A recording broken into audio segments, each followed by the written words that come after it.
Everybody love everybody!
What Hey everyone, happening?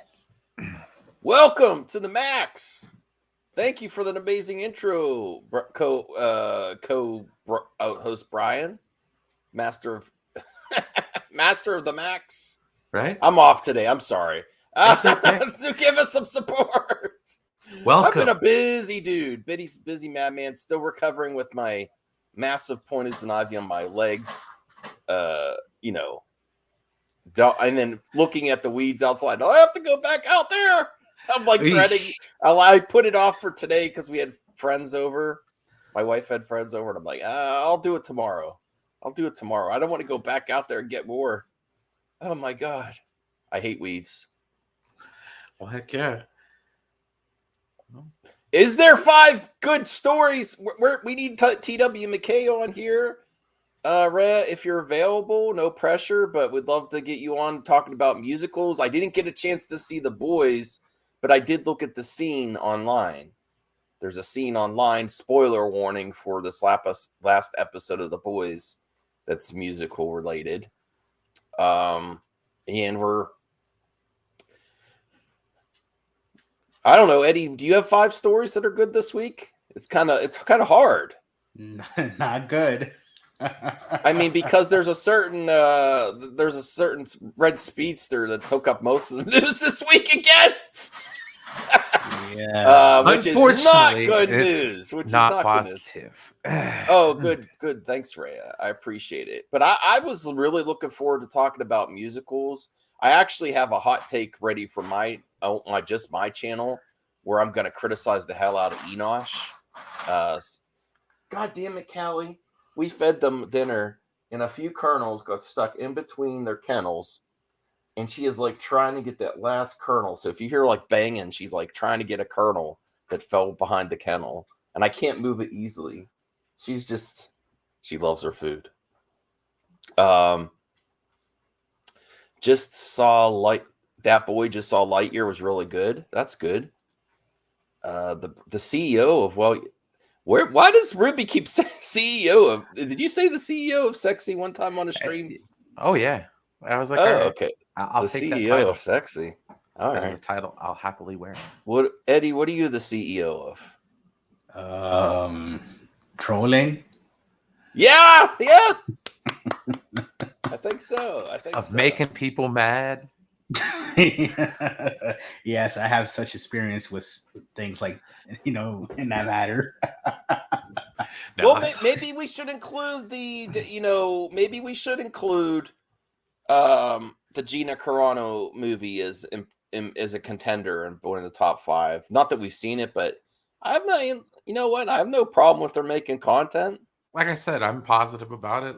I'm not negative at all. It's just that it's hard to include it in there because it's not easily accessible without a subscription and stuff like that. Yeah, and it's not like any of us have actually watched it, so that's that's the other addendum on that one. I do have a few ideas. One definitely for me is I'm so hype. Like this Joker 2 with Lady Gaga is like on my most anticipated films being made. Like I put that above the Batman 2.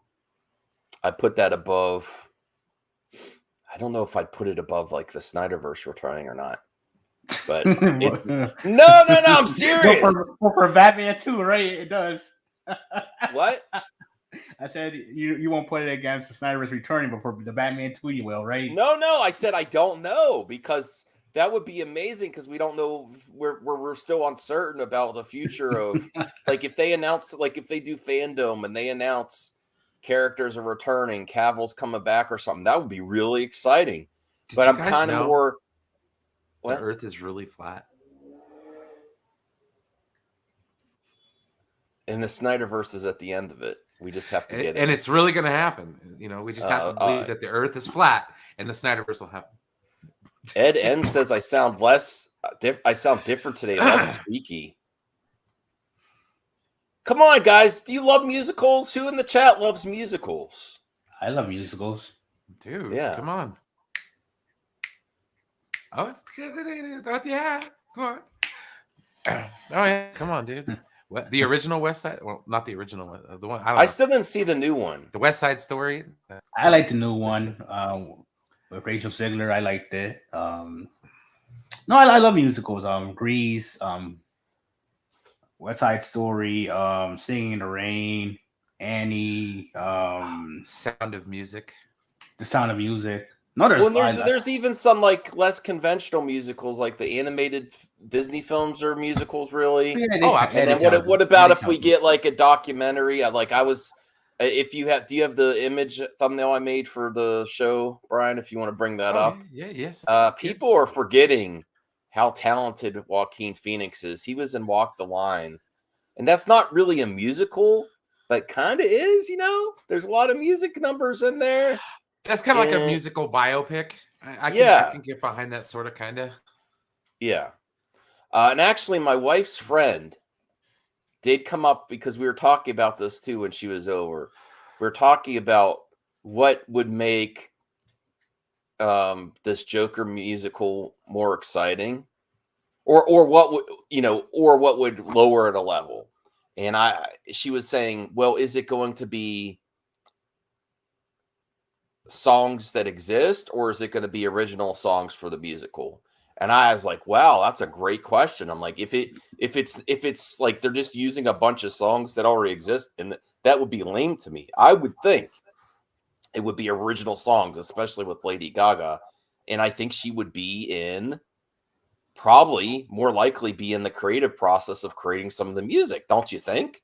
I mean, she just did the soundtrack for Top Gun. That's what I would think.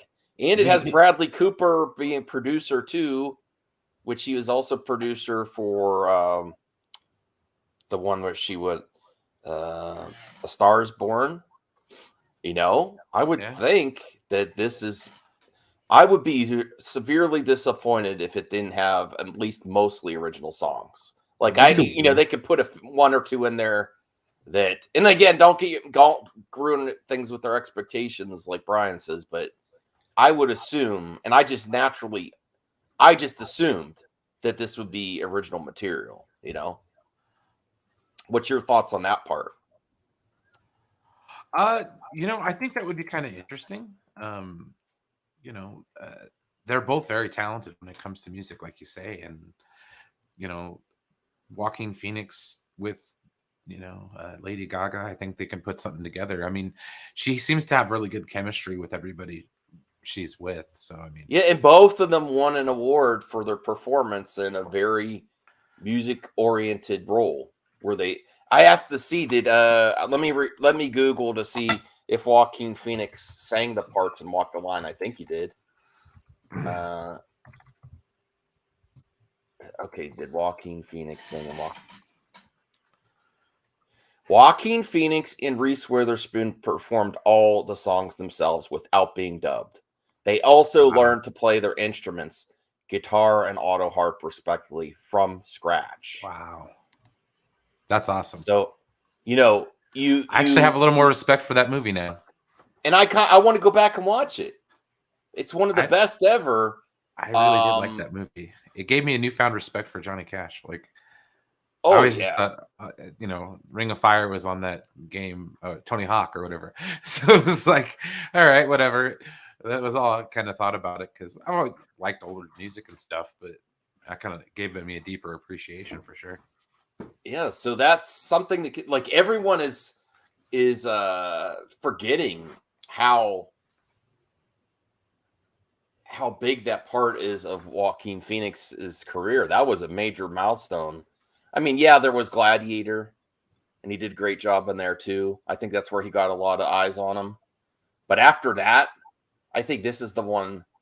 That's one of the ones that challenged him the most in his career. That's one of his bright spots in the career. Maybe we should do also, just because we're celebrate positivity here, top 5 Joaquin Phoenix films too. Top 5 roles would be. But I also have a list of horror musicals, because I was thinking of dark music. I would be shocked if it's like a super happy musical based that he's got mental illness and that he's in Arkham Asylum, and the connection with, if this is Harley Quinn, if she is playing Harley Quinn, maybe she's not actually playing Harley Quinn. I don't know if that's confirmation either. Maybe she's. Me too. I mean, the way the first movie is, I wouldn't be surprised if there's a graphic violence scene with music playing over it. Yeah. I don't know. I don't think it'll just be in the. I mean, some of the most iconic scenes from that movie are when he's like dancing and things on the steps. It was almost like singing, and it was like a really twisted, dark singing in the rain. If you really think about it, he's like dancing on the steps, kicking the water. Think about it. Remember singing in the rain? I mean, that and the use of music. I mean, that's the other thing, is that like musicals, the traditional definition, I mean, is when people are singing on camera. Like, movies with a good soundtrack, or movies that have a soundtrack that like kind of, because I mean, if you're going to talk about the Joker scene, like, yeah, the music was pretty good during that part, you know what I mean? But like, I wouldn't say musical. He wasn't singing down the steps. He was smoking a cigarette. Yeah. And then the cops came and he started running down steps. Yeah.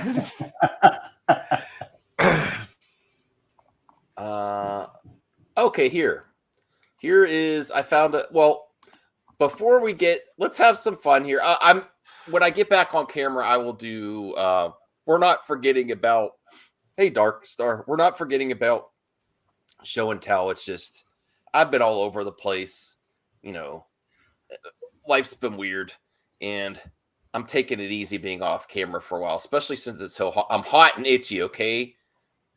It's hot outside, and my legs itch like crazy, which I shouldn't sleep scratching right now. I'm wearing a sweater. It is ass cold here. Ass cold? You have a cold ass? If I go outside, yes. Okay. It is really cold. I'm like, dude, it's June. What the? This is just not. It's not cool. I'm sorry. No, hey, remember, just please smash the like button both on MME and the lounge. And man, I miss my pal Enosh. I haven't like been on a stream with him in a while. Yeah. I'd love for him to pop in. Yeah, maybe if he's around. Oh, Isaac, don't read Isaac's. No. Yeah, once I read it, I already got what he meant. No, I'm a 40-year-old white man doing my. Man. No, listen. I'm a cheap ass too. I don't pay anyone to do my yard work. Isaac, you need to get in here, man. Does he have a link? You scared me for a second, Max. I thought you were about to say I'm not paying him cheap.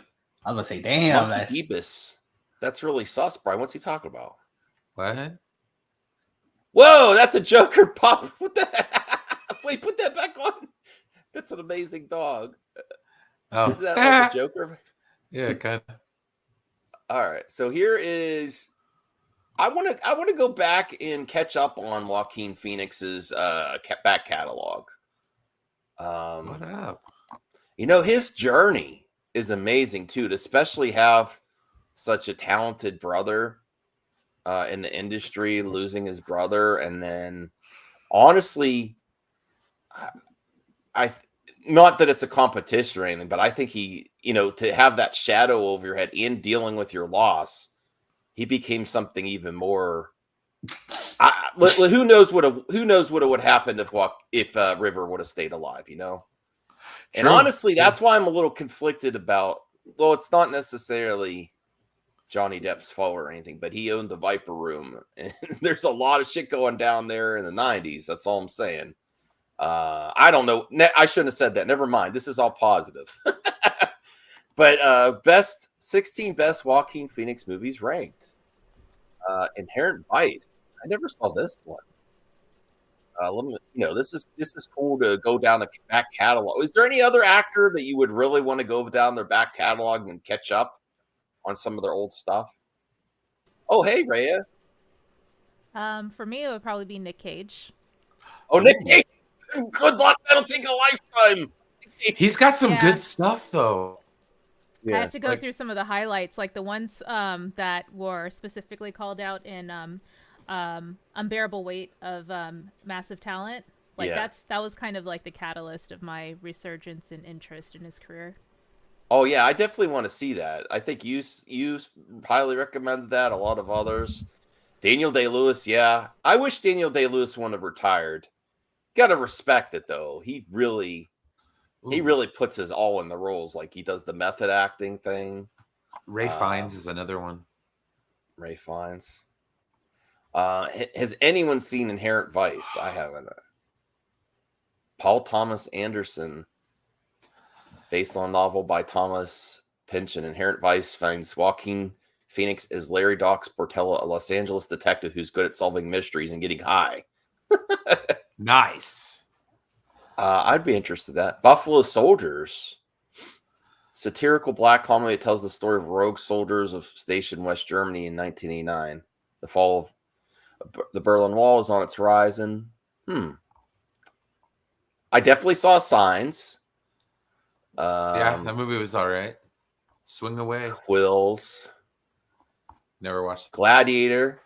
I really like Gladiator, but that didn't really, challenge him as other roles did, I think, He did great in it. It was a great movie. Don't worry. We won't get far on foot. Wow, I haven't even heard some of these.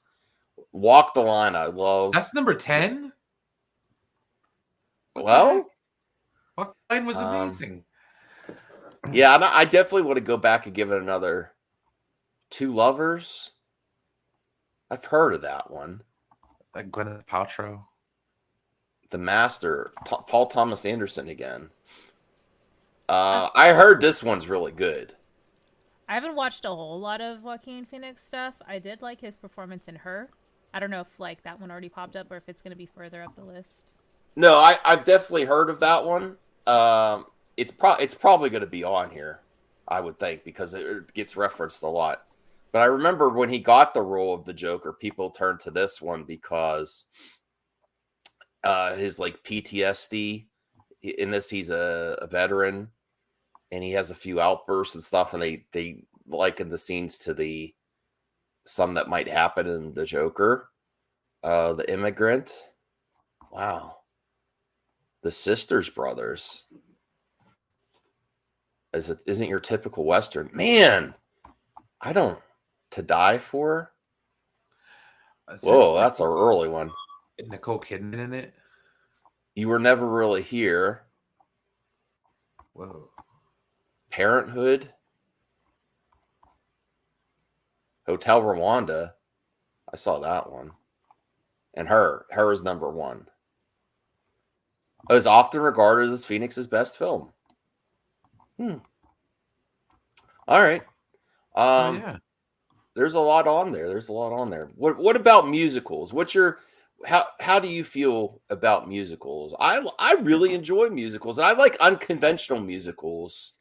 And look, because I haven't talked to Rhea about this on the stream, I know I talked to Eddie and Brian, but Rhea, what was your what did you first feel when you heard the news that not only are we getting Joker 2, but they're going to make it a musical? What did you think of that? I thought that was really cool. I am looking forward to it. and I was listening to y'all talk about it when I was cooking, and yeah, the fact that Bradley Cooper is still on the production side of it, I guess, and he directed the other movie that he starred in with Lady Gaga, Star Is Born. It just makes sense, I think. And it was funny. I actually saw on Twitter someone referenced this old Liza Minnelli and Robert De Niro movie, and was like, "Oh, this is Joker 2," and I was just like, "Oh, that's another movie I need to watch because I need to watch this comedian comedy drama whatever from Robert De Niro." Oh, yeah. And I need to watch that movie that I'm just now referencing, the one with like Liza Minnelli and Robert De Niro. So I want to see if like there will be any like musical numbers in that too. I remember when the Joker came out, they did reference that Robert De Niro. Is it called The Comedian? What is it called? I forget. I think it might be called. I never saw it either. Hold on a second. Let me Google that. Oh shoot. I don't remember. But I'm glad I'm not the only one who who knows what I'm talking about, because I can't remember the name right now. Oh, I know he's in front of a red curtain. Oh man. Now I know what you're talking about. I want to see that as well. I want to see it. Hey CJH, thanks for joining us. Hello. The King of Comedy. There, Degrassi Knowles. Oh, okay, gotcha. The King of Comedy, yes. And I think that was another strong reason that they even cast him in the Joker role. And definitely want to check. But let me know the title of that movie as well, Rhea. Degrassi dropped it in the chat. It's called New York, New York. Oh, New York, New York. Okay. I have some thoughts on Joker 2. Okay, go ahead, CJH. What's I your think thoughts? the sequel should have been based off of One Flew Over the Cuckoo's Nest with Jack Nicholson. Like an homage to it, or Yeah, kind of like how the first one is like Taxi Driver. yeah, I could see that. Well, that is a good point too, because the first one was definitely an homage to films that came before it. So I would think they would pull, and let's be real, a lot of art references or has been inspired from other things. I'm sure that Todd Phillips and them will pull from different sources for this. It's just, it went to another level for me. Isaac, Morbin time. Professor Morbster. Look, Well, Morbius is shaped like an imposter or an Among Us. Wait, I think I accidentally muted y'all. What did y'all tell me? That's I don't know. funny. I just saw mouth moving, and I assumed y'all were just talking, and I had y'all on mute by accident. Oh. Morbius the musical? What if they announce that? Morbin 2 the musical. I am Well, going to. Electric Boogaloo. Yes, I mean, it is Jared Leto. Yeah. that is going to be the greatest day in my human life. I do like 30 Seconds to Mars, not gonna lie. We almost rented it I almost rented it today, Isaac. My wife's friend was over and we were watching movies, or we were deciding what to watch or play games or play Mario Party. And then I was like, well, Morbius is there. My wife's like, you want to see that? And her friend's like, I heard that was really bad. I think it's on Prime. It's yes, Wow, you still have man. to pay for it. You still have to pay for rent it, $5.99. That's But kind of I think it's number Max. 1 on Prime though. What's that, Isaac? That was kind of morbphobic, you know. I went to see I'm Jurassic. Oh, I you went did? to see Jurassic World. I enjoyed it. That's There great. you go. That's You're great so because it's lucky. not. First time I tried to watch it, though, there was a technical difficulty with the projector, so we had to see it twice. We got the pass. Well, I'm glad you enjoyed it because a lot of people are throwing shade towards that project, and I'm really happy it exists. I wish more people were positive about it. I was going to rush to the theater, and the reception is just kind of like, I'm getting old man vibes, everyone. I'm just like, I'll stay home. Let the kids have the fun in the theater. You know, I'm a 40-year-old madman now. There's lots of callbacks like a to creep. the original. Heck yeah. What's well, that? Oh, go ahead. Oh, go There's ahead. lots of callbacks to the original. Okay. Heck yeah. So speaking of musicals, there's a lot of ones that I forgot. Yeah. Willy Wonka and the Chocolate Factory. Dude. I love that movie. Yeah, I love it. The original. I want to swim in a chocolate river. So does Tommy Tallarico, and I really hope Tommy was another modern day Willy Wonka with the Miko. The Miko doesn't have a snack. Max, I wanted to know if you're doing an Amico update on this show this week. Is there Or are you something saving that it for happened? Not really. Well, if there is something that happened, I would. I mean, I'm on the top. Like, I don't even know what's going on now. I keep prying for Tony. Tony was on the show last night. I was like, "What's the news?" And he's like, not much. There. I don't know. I'm gonna have to go back watch Amico Forever just to see if there's anything there. I don't know. The Easter eggs. Amico the musical. Amico the musical. Oh my gosh. Oh, that would be great. With music by Tommy. Actually, we gotta reach Tommy Uyamiko. You know, he could make it happen if anyone could. That's a good one. Yeah, Rocky Horror Picture Show. That's what I'm like. That was what thank you, Degrassi. That's what immediately popped in my mind is like, do you have like some small independent theaters that are run by, just run by the love of it, and you know people that go for the Rocky Horror Picture Show and dress up and have fun? I'm like, this could get to that level potentially. Is where my mind goes. I'm like, this could be really intriguing. And I definitely go through this, Brian. I would love to revisit some, and I want to go back and watch A Star Is Born. The one that I was really looking forward to, and actually Grace Randolph ruined it for me, is the new Elvis trailer. Looks amazing. I liked it, but then when we were watching the Grace review, and I didn't really know much about, not to get into the negative side, but Elvis's real life, the problematic stuff with him and young women, or actually girls. I'm sorry, where I was like, I feel really conflicted watching this, especially since the trailer has all these young girls screaming for him a lot in the trailer in the audience, and knowing that that's part of the scandal surrounding him. So I'm super conflicted on this. And then also, some of these, I don't want to go back and cancel people, but there is accountability even for stuff that they've done. The people to skate past, like, I don't want a glossed over version of what happened. And I don't know. It's just, it looks like such an amazing performance. I'm so conflicted on it. Did you see the TMZ Tom Hanks video? No. I did. He pushed his wife. Oh, yeah. And they got mad at the kid. They're saying he did. You're saying that was the wrong person, though. It was someone with a hat, not the kid. Yeah. Yeah. I don't know. I don't want to go too deep. But does anyone else?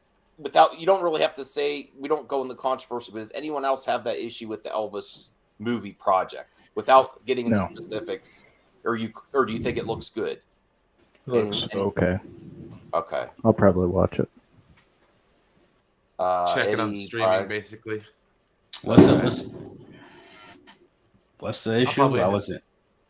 Well, I don't want to be in this because it's a positive stream, but he, sort if of it's like anything like the Queen movie, it should be good. Well, or he was one. inappropriate with a lot of young fans. Young girl fans, like extremely. 80 people over 5. And I didn't know this, even though Priscilla was younger when he met her too. I didn't know this either. Yeah. I think now that I'm thinking about it, I don't know if you saw Great Balls of Fire with Dennis Quaid and Winona Ryder. That was like their whole relationship was problematic. Not only were they cousins, but she was 13. I think at most, like when they eloped. So I mean, for that movie, for what it is, I can appreciate Winona and Dennis's performances, and kind of compartmentalize the problems that I have with their relationship, and just sort of appreciate their craftsmanship and how they were able to capture those historical figures. And yeah, I understand they are problematic, but they are still historical figures, in the same way that I like mobster movies, like they're serial killers, but I still like I still like movies about like Gotti and and stuff like that. So I That's think a healthy way to look at it. And it's still like very much like a work of fiction. It's still like a glossed over version of history. So it's not the play-by-play retelling of exactly what happened. So there we go. Okay. Number 24, Purple Rain. Oh yeah, that's considered a musical, right? More Stay in the Time. Yeah. I mean, it's pretty much just like a glorified music video, but in my opinion, that's how I see it now as an adult. But like as a kid, I would have totally agreed with you that it was a musical. Well, Rhea, are you interested in seeing Elvis at all based on the trail, or just skip, or what? Yeah, I actually am, because like I'm into these like 50s rock and roll picks, like what is it? La Bamba. Yeah, I love La Bamba. Oh, okay. And what else? There was another one with Gary Busey. Gary Busey played this Buddy Holly. I think it was a Buddy Holly. Okay. Yeah. So like those are actually really fascinating movies for me. Oh, and then like there was a Little Richard biopic as well. I think it was like made for TV. So like all these like old like beginning stages of like or like post like rock and roll creation, like all the Beatles and stuff like that. I don't really like the Beatles, but yeah, I'm just saying like that era, like that's really cool in my opinion. So that's what's compelling me to go see it. Okay. I like the biopics from that era, like even like the satire ones, like Walk Hard, the Dewey Cox story, like with John C. Reilly. Yeah, bit crude, but man, it was a great movie. Oh, dude, number 22, Rocky Horror Picture Show. Yeah, I love Rocky. That was a musical. Cry oh Baby. Yeah, it was. I love Cry Baby. Yeah, I love John Waters. Oh yeah, Hairspray. Oh my gosh, I love Hairspray. The original is so good, and then even like the remake is also really good. Hey William, we're talking about musicals. Yeah, so the Joker, when the news first came out, I thought people were going to crap rockets over this being a musical, and like I trust Todd Phillips, and there just happens to be 2 Academy Awards, possibly potentially winners starring in it. One of them is Joaquin Phoenix, and the other one's Lady Gaga, who has an Oscar for song and multiple nominations now. I think we'll be fine. Absolutely. If Brian De Palma can give me Scarface and Phantom of the Paradise, I think Todd Phillips can give me a musical Joker. So. Yeah, it makes me feel like they're even reaching farther for the stars. Like, we're not just going to do it. We're going to challenge ourselves. We're going to challenge ourselves. Todd Phillip actually did the movie A Star Is Born, which is a musical. Starring Lady Gaga, that's what she got. Did he direct it? I thought it was. Oh, he was a producer. Okay. I think he was. I think he did. Didn't he do the screenplay? Hold on, look it up. But the last couple musicals that have been released, if you look at the last 10 years, have all been Oscar worthy, or La La Land.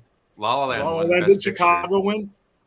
Chicago, I think it won. I bought La La Land on Steelbook too, and I didn't hate it or anything. I didn't get into it big time. I want to give it a rewatch. I love that movie. Todd Phillips produced The Stars. I don't know about his I like Sweeney Todd because he did the Hangover movies. I don't know. The first Hangover movie is really good, but the sequels are Monkey iffy. Jeebus says William was pre-musical. He's been around so long. Some of these are. Oh man, that's messed up. Funny girl with other old guy. Barbara Streisand. Oh, the Blues Brothers. Yeah, we're on a mission from God, and it had Carrie Fisher in it. Well, that was something. Since we have more people here, that was something my wife's friend that was visiting came up with. She's like, "Well, is it going to be original songs or is it going to be renditions of existing songs? Because they sometimes do that in musicals." And I just immediately thought it has to be original, right, or a good majority original. That or all Warner Brothers' own music. I think it's going to be delusions. I think it's going to be him living out his fantasies or them living out the visions that are in their heads through music.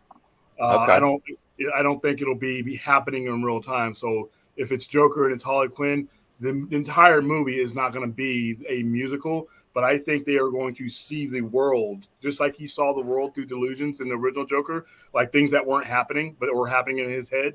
The music will be in their heads. I don't think that it will be a musical per se, but there will be musical acts from their point of view of two crazy people. I agree.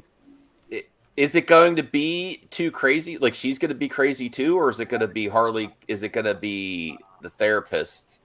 Harley, is she definitely going to? Well, I guess we don't know that yet. Point, right? That he makes her go crazy or something like that. Yeah, if she's a therapist first. By association, yeah. But there might be other Jokers. I mean, there's all kinds of stuff that. Willem Dafoe was in talks. Sounds like somebody sat on the keyboard there.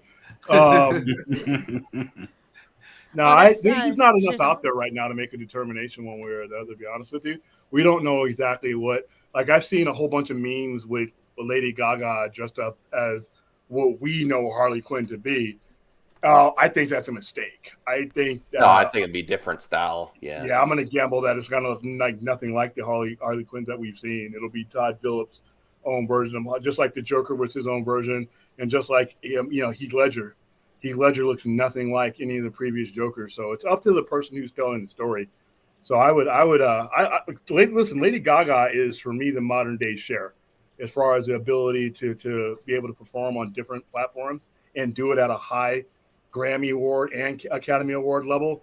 There's like not Barbara that many people. There's only a handful of people that can do that in history, and she's one of them. A Star is Born, the original, or the 1976. People dismiss Lady Gaga more as like just a newer version of Madonna, but she's nothing against Madonna, but she is her ability acting wise. I think she's amazing. I can't wait. Oh, there we go. Number 10, West Side Story. Did anyone see the new Lady Gaga with what was the newer one that came out this year? House of Gucci. House of Gucci. Yeah, she's nominated for that. I liked it. That Across the Universe. I actually enjoyed that one. Yeah, that was fun. It was more. Grease. Moulin Rouge. My wife loved that because of Ewan Obi-Wan McGregor. Kenobi. Yeah. Singing. I forgot all about that, man. That medley they did with Nicole Kidman and Ewan McGregor. I love that. We do also have member mailbag. Oh yeah, Cylon. Madonna was amazing in Evita. That is true. Although we took my grandmother to that, and then then there's that weird scene in the guy's bathroom, and she just was like, she was not looking away. She was looking real close to the screen. I'm like, Grandma, if you know what I'm talking about, that scene in Evita. we don't talk about that movie, Degrassi. Grease 2. Yeah. Pink Floyd's The Wall. All right. Oh, now that's a good interesting Hair. Yeah. My mom had that album. I think this could be epic. I really think that. And then the one thing that does drive me crazy, it doesn't need a sequel. Listen, the small brain. We're the same. Listen. And I love Enosh, but Enosh is the one shouting from the rooftops there. And he said, "Well, I admit, I said that about the first one too." Enosh, I love you, bro. Well, I've heard a lot of people. I got people that come in here saying, "Listen, sequels aren't a fine meal that once you eat them, that's it. You can never reproduce them. If the story and the concept is good, continue the story." When I was watching the Joker in a couple years ago in the theaters, I wasn't even done with the movie yet, and I knew that there was so much more concept and story to tell. So, I mean, you judge whether a sequel needs to be made, whether there's story to tell, not because you think that the original is so great that it can't be touched. Well, what's your thoughts on the original Joker before we go further, Brian? What I just rewatched the ending the other day when this was announced on my phone when I was working. I really liked it. It's just I don't know. I don't really watch it. It's not one of the first movies that comes to mind when I'm like, oh shoot, let's just throw on something, you know. It's just I don't know. It's getting better. It was okay. Like I said, it was okay for the time. I did watch it in the theaters. It was one of the 2 movies that I watched that year. But no, it was fairly solid. I watched it once when it came out on digital, but that was about it. It was pretty good. William, are you there? Or what's your thoughts on the original Joker? How much did you like it? I loved it. I loved it. I like that style of storytelling. I like Martin Scorsese's type of storytelling. I thought that's exactly what that was. And I've always been a fan of Joaquin Phoenix. So, I mean, I thought he got screwed in 2000 when he should have won for Gladiator for best supporting actor. So I thought he's always been at that level.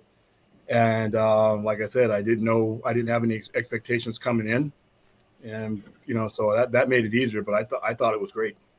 That was one of the best trailers. I watched that trailer so many times when it came out.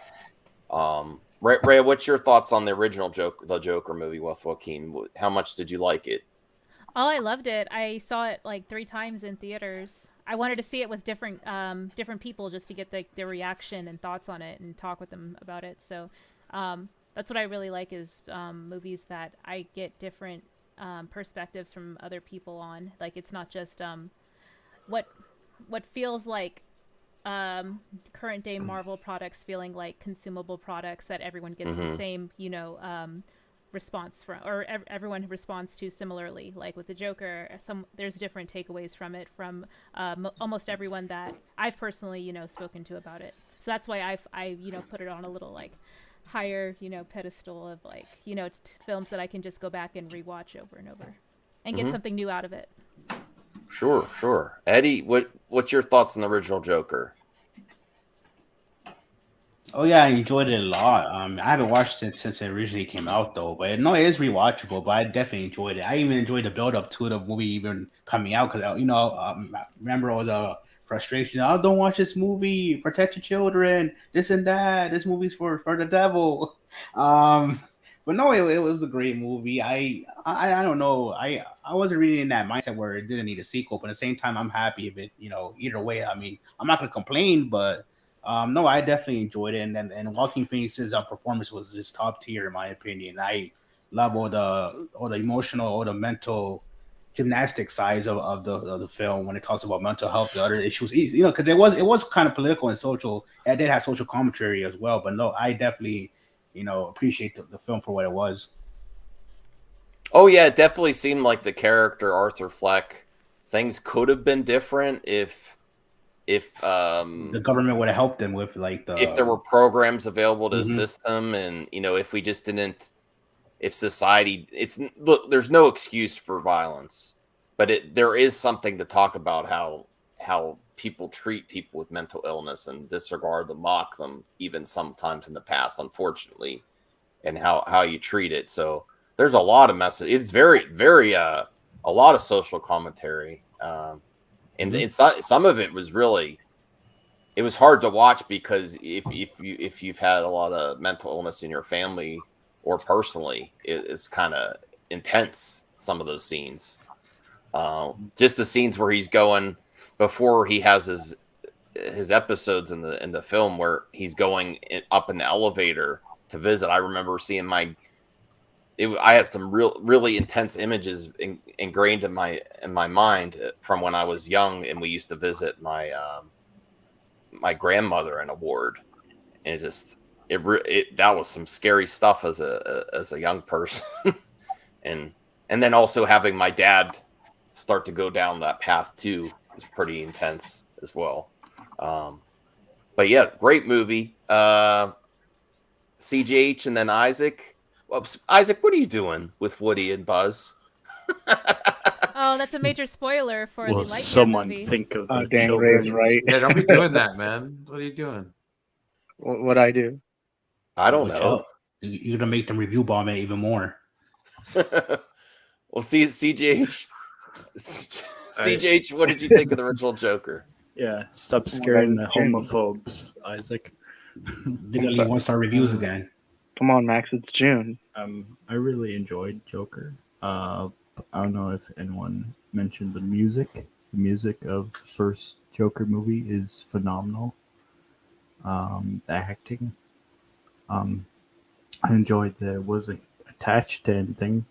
It wasn't like connected to another universe or anything. It was its own little thing.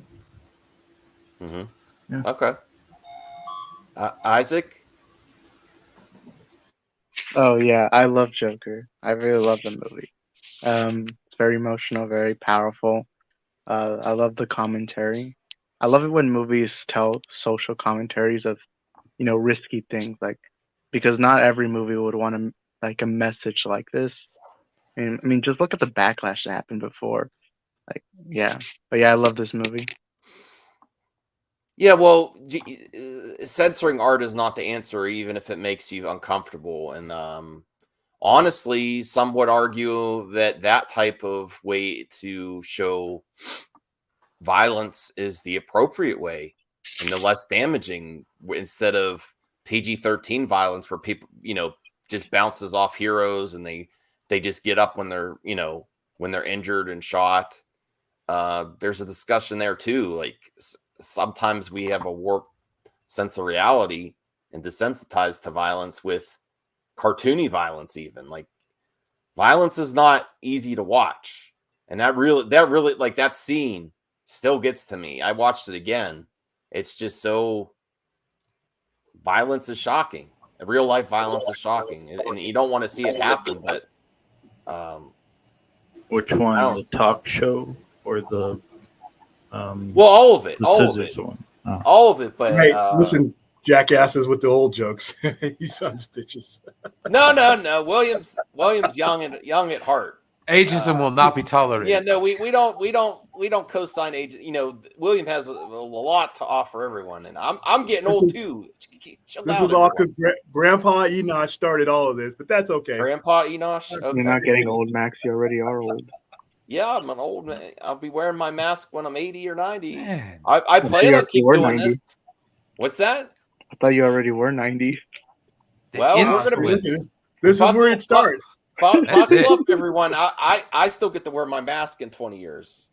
So, and you're all sticking with me. I'm keeping track of all yous. Okay. So I actually had a list. I also found this website here that has horror musicals or dark musicals, a list of gothic and dark musicals. All right. Look at real quick. This one I never heard of. The Happiness of the Kakuris, a horror fantasy musical by Takashi Mike. Yeah, stay away from that. Okay. All right. I don't know. I'll take your word for that. It is good that you hadn't heard of that. Okay. I might watch a trailer on YouTube later. Do not put that on your list. The Rocky Horror. William, do you like the Rocky Horror Picture Show? Yeah, we're about to do it next week. Oh, really? Can you Nice. make a video for your... Are you going to do that on Sci-Fi Center Live or show some scenes? I think there might be some copyright issues, but we do it out here in our courtyard. Hold on. Awesome. I didn't know they did it at the Sci-Fi Center. Yeah. Has anyone ever... Oh, okay. Blow that up, Brian. Working. Sorry. Which one? He's got a poster here for Sci-Fi Center. Oh. Do you dress up, William? No. I am merely the producer and the facilitator. I don't. Do you like the Rocky Horror Picture Show fans? They fun? They're fun. I mean, it's a different generation from. I've been doing it since the '90s, so you've recycled a lot of generations that have handed it down to their generations, and each group of people bring a different aspect to it. They handle it in a different way than the previous ones did. So it's always interesting to see because you have different sensibilities as time changes. There are certain things like if you did this show in the mid '90s, you can say anything you want, and nobody's gonna really get offended. There's some things now that don't age that you have to make some adjustments to, but you just adjust to the audience. That's all. Hard cleanup. Do people still throw stuff all over the theater? Yeah. Well, Well, you have, nobody throws water. You limit it to your environment. Rice can get you sued if somebody slips and falls, so you stay away from that. Water, like our show, it'll be in a courtyard outside, so there's water, but you just have to follow rules and aim it away from certain things. You have equipment out there, so we do we have the cards, we have prop bags, so each person gets a prop bag, and then they all the stuff is in there. The cards are in there, the rubber gloves are in there. What is it about this specific musical that's been so long, that has so many generations still going hard, so celebrating this movie? What is it, William? It was released in 1975. Like I said, a lot of it is generational. I have members on my cast whose parents performed in Rocky Horror, and they handed it down to them. And it's like in certain circles, it's a rite of passage. It's something, like I said, if your parents, if you were born in 1980, there's a good chance that you have an adult kid that is now attending it, that is now a part of it, and they were too. Like I said, I got second and third generation performers in our show. So it goes down, and it's a fun thing to do, even for people who don't do it. You have your two sets of people. You have your people who do it all the time, they're diehards, and then you have your people that kind of like delve into it, like for Halloween and every now. And then people who do it out of convenience, like if somebody came in the store today and I handed them a flyer, they'll give it a chance, So you have different tiers of people, and you just kind of keep it going within those circles. That voice is an underrated musical from last year's Tick, Tick, Boom. Yeah, Andrew Garfield should have won for that. So I didn't see that one. That's the one that there's just no way. If they ever listen, I'm open to remakes and reboots, but I think if they ever even attempted that would be disastrous. Motherfuckers. Or remake what? Remake of Rocky Horror. They tried. They really did? Live shows and stuff like that. Remakes and reboots are which should be a sign that you need to fire someone. If somebody comes into your office and says, "I want to remake this," you should be doing like this, looking at the next person's resume as that person sitting in front of you. If somebody comes into your office and says, I think we should reboot," if you don't have a trap door already built in front of your desk, you should build one. The two dumbest words in entertainment, and the two most used words and the two dumbest strategies in entertainment are reboots and remakes. I like some. What's that? I like some of them. I'm up for it. It's just not everything, Okay, well, here's a problem. Doesn't hurt the original. Doesn't hurt the original. It doesn't hurt the original, but it just wastes a lot of money and time that could be spent on a new idea. I'm going to give you an example of a movie that I think is probably going to bomb if it ever does get made, and that's The Crow. It's going to bomb in the same way that like Red Dawn did. And when they remake these movies, you cannot remake an atmosphere that a movie that was released in. You can't. You're going to remake The Breakfast Club? No, because you can't remake the 80s. You can't remake the Cold War that Red Dawn took place in. You can't remake the mid-90s where goth was reaching its height with post-punk, alternative, all that stuff. You can't remake that atmosphere. You can retread the script, but you can't remake that feeling, and that's why a lot of these remakes fail. Very few remakes. Most of them bomb.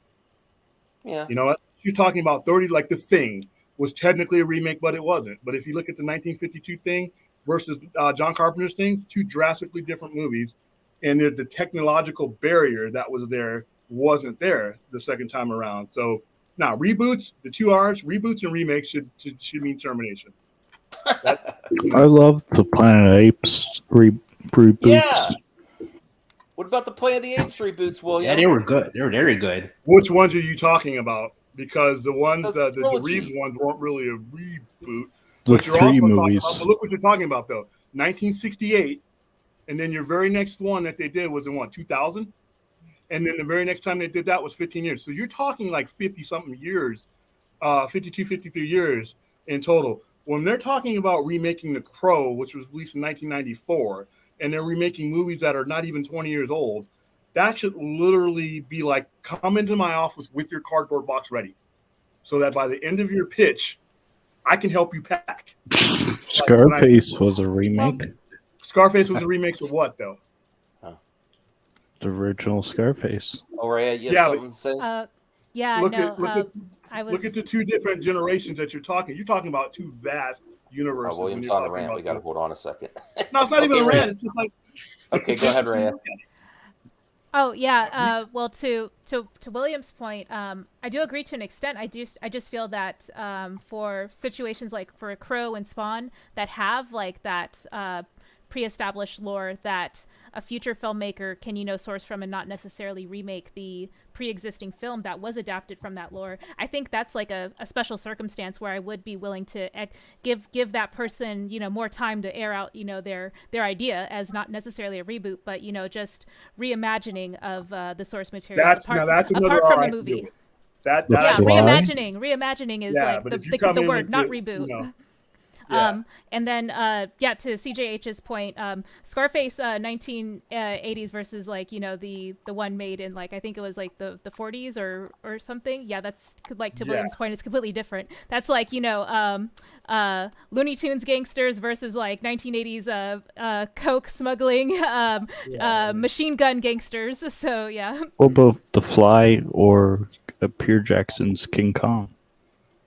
I think that still kind of goes hand in hand with like the generational reimagining as opposed to a reboot. Yeah, because the Fly 1958 and the 1986 Fly with Jeff Goldblum is one of the most vomiting-inducing movies you could. That movie was gross. The only two things that those movies had in place was the premise, but it wasn't necessarily a remake in that vein. It is a drastic, and once again, the technological barrier. There are things. Look at how the 1958 version you glued basically Vincent Price's head or the guy's head on The Fly, and then you look at 1986 where you had so much more to work with. Like I said, with the Thing and then the 1950 things, if you have a vast breadth of differences to where you can visually make that movie stunningly different, okay, but that's rare that you can do that. It's rare that the premise doesn't take over what they're trying to do. Like with The Crow, there's not much you're going to be able to do with The Crow to recreate or bounce off of what was already done. It was never meant to be a high-tech movie to begin with. The highest tech thing about The Crow was the fact that they had to put Brandon Lee's face on someone else's body because he died. And the music that drove The Crow was really one of the highlights about The Crow, and you just can't recreate that atmosphere. Come up with I haven't heard of any of these. I haven't heard any of these. Phantom of the Paradise. Oh, Phantom of the Paradise. Brian De Palma. Is that a good one? Same guy who just did Brian De Palma. That's Phantom of the Paradise. You should see that. That first one, the case you might Mike, stay away from that and go after Phantom of the Paradise. Because that first one. Little Shop of Horrors. Oh, I love Little Shop of Horrors. Yeah. What about Cannibal the Musical? Cannibal the Musical. Oh, the sky is blue and all the leaves are green. Oh god, we did that. We did that one with a live performance too. That was Lloyd Kaufman. Didn't he produce that one? That was the promo picture. Right? Yeah, it was Trey Parker, Lloyd Kaufman.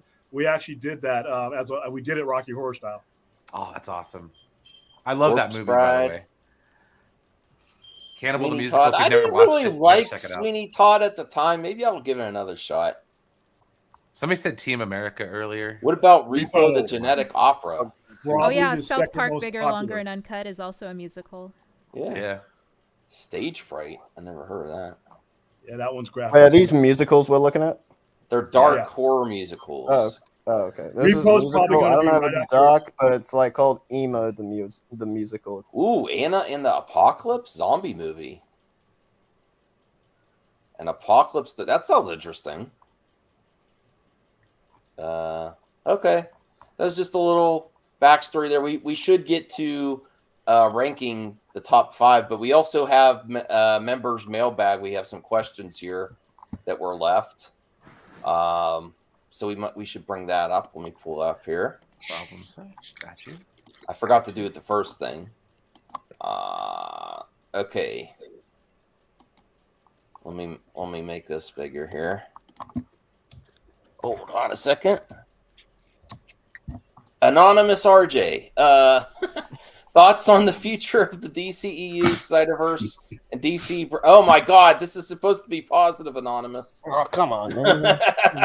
And DC brand following the Ezra Miller Deadline article, confirming they're not in future plans for the studio. There are no future plans for anything. Well, that's true. There wasn't. That's like saying, "Hey, Mac." That's like saying that I don't have any has- plans for you to go to outer space. Yeah. Well, right now I have no they plans do. for They Mac to do go to plan outer space. behind the scenes, though, Willie. They do plan behind the scenes of things that if the movie pops, but they're not. I'm going to disagree with that. You know why? Because I think the new regime is taking a wait and see because they inherited so much.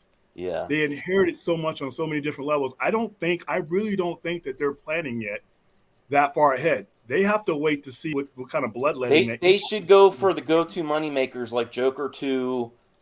Even though there's the Will Smith scenario, if Air Cut is really that close to being ready to go and would be minimal cost to release for an HBO Max, they should do that. They should do anything that's going to get the money quick. Honestly, I think the very first thing you're going to see from these guys, the new regime, is going to be something with a big red S on it. I'd be up for that, even if it's not Snyderverse returning. If I want to restore the Cavleverse regardless. Yeah, and I think that's the most likely scenario of anything that's been mentioned. You have a hot actor that's money, that's very desirable right now. Already played the part. He wants to play the character. It doesn't matter who. I mean, I think that's your biggest money maker as far as what they have going forward, and it's easy because you already have a built-in. He's established as a character. Well, if I hear one more person say we need to reboot Superman, I'm going to throw up all over my computer screen. Tell us how you really feel, William. Wow. Okay, so let's go around the panel, starting with our pal Brian. Listen, #blame Anonymous or blame RJ for bringing it up. What's the Brian master of takes on the DCEU? Oh, I said it last night, and I've said it. I think first off, okay, Brian Master of None's take on the Snyderverse is that I want what you're smoking because you're on the good stuff. No, I'm sorry, man. I've always been a what's the best word? An optimistic denier. Like, I'm not one to get my hopes up. Okay, I watched my team. Oh, you're Snyderverse agnostic. Yes, exactly. If it comes back, fantastic. Okay, but like, as far as like waiting and praying and hoping and reading tea leaves and turkeys, tea leaves and turkeys. That's a teacher. Tea leaves and turkeys, guys. Welcome to the Snyderverse. That's where I draw the line. I'm sorry, guys. There's hope, and then there's like, what the hell? Come on. So it's like that's where I'm at. So yes, sure, great, but honestly, without Ezra there as Flash, it's going to be very, very tough going forward. And honestly, I think a lot of stuff's winding down as far as that goes. But if we get Henry Cavill as Superman, I'm down for that. Oh, cool. All right, Rhea, what's your thoughts on this anonymous question from an anonymous viewer, RJ? I would very much like for as much original talent that we have as established characters already to remain in this continuity. Similar to William, I would very much not like to see reboots because I'm already emotionally invested in the lore and the universe that they've developed so far, and I want to see more of that, and I want to see future projects somehow get linked to that in one way or another, whether it be like through like multiverse by chance or even just parallel continuity. Just allow them to continue to exist. That's my 2 cents. All right, cool. Eddie? Snyderverse. Now that's a word I haven't heard in years. Damn, Eddie. Damn. I mean, I might as well say that like in 20 years from now as well. But I think no, reboot's definitely not to go. I am invested in this shared universe. I know they have their ups and downs and stuff like that. Like I said, I don't know their plan. I know they have a slate, but they pushed it back. But after the slate, I don't even know what they're willing to do. I don't want a reboot of Superman. Batman's more complicated because Michael Keaton's definitely not gonna stay that long. And obviously, the only people that are really there are like Gal and Jason. Everyone else is just I don't know. Ezra's situation, I guess they just flat out said it. We're not going to work with him in the future. I mean, I don't know if that will change. I believe the rumors are speculation, or I guess sources are that they're getting Ezra some help, and that's okay. But even with that, it's like they're flat out saying it. There's probably no plans after the Flash movie. We don't even know if that's just going to be shadow dropped on HBO Max or they're going full theatrical. Like, because that movie definitely costs a lot. It's important within the continuity of the universe itself.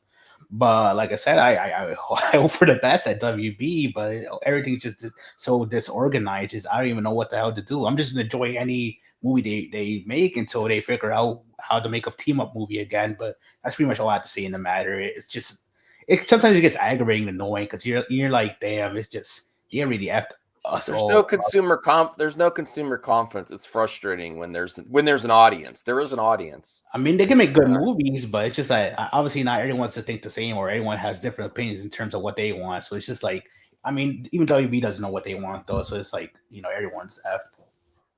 Axel, what are your thoughts on the following the deadline article about what the future is for the DCU? Look, last year I was like, yes, I want the Snyderverse restored. Like, yes, I'll do whatever it takes. But like now, that's not really my biggest goal at the moment. It's like, if it happens, yes, okay, I will be really happy. If it doesn't, I'm not gonna go nuts with it.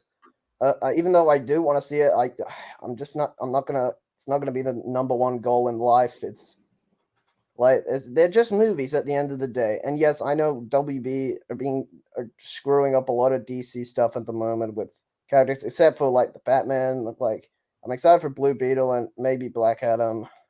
Their animated stuff is good, but like the Flash, that's meant to be their biggest thing, and well, it's not really impressing me. So. And if they are going to do a reboot, I want it to be set in the Matt Reeves verse, even though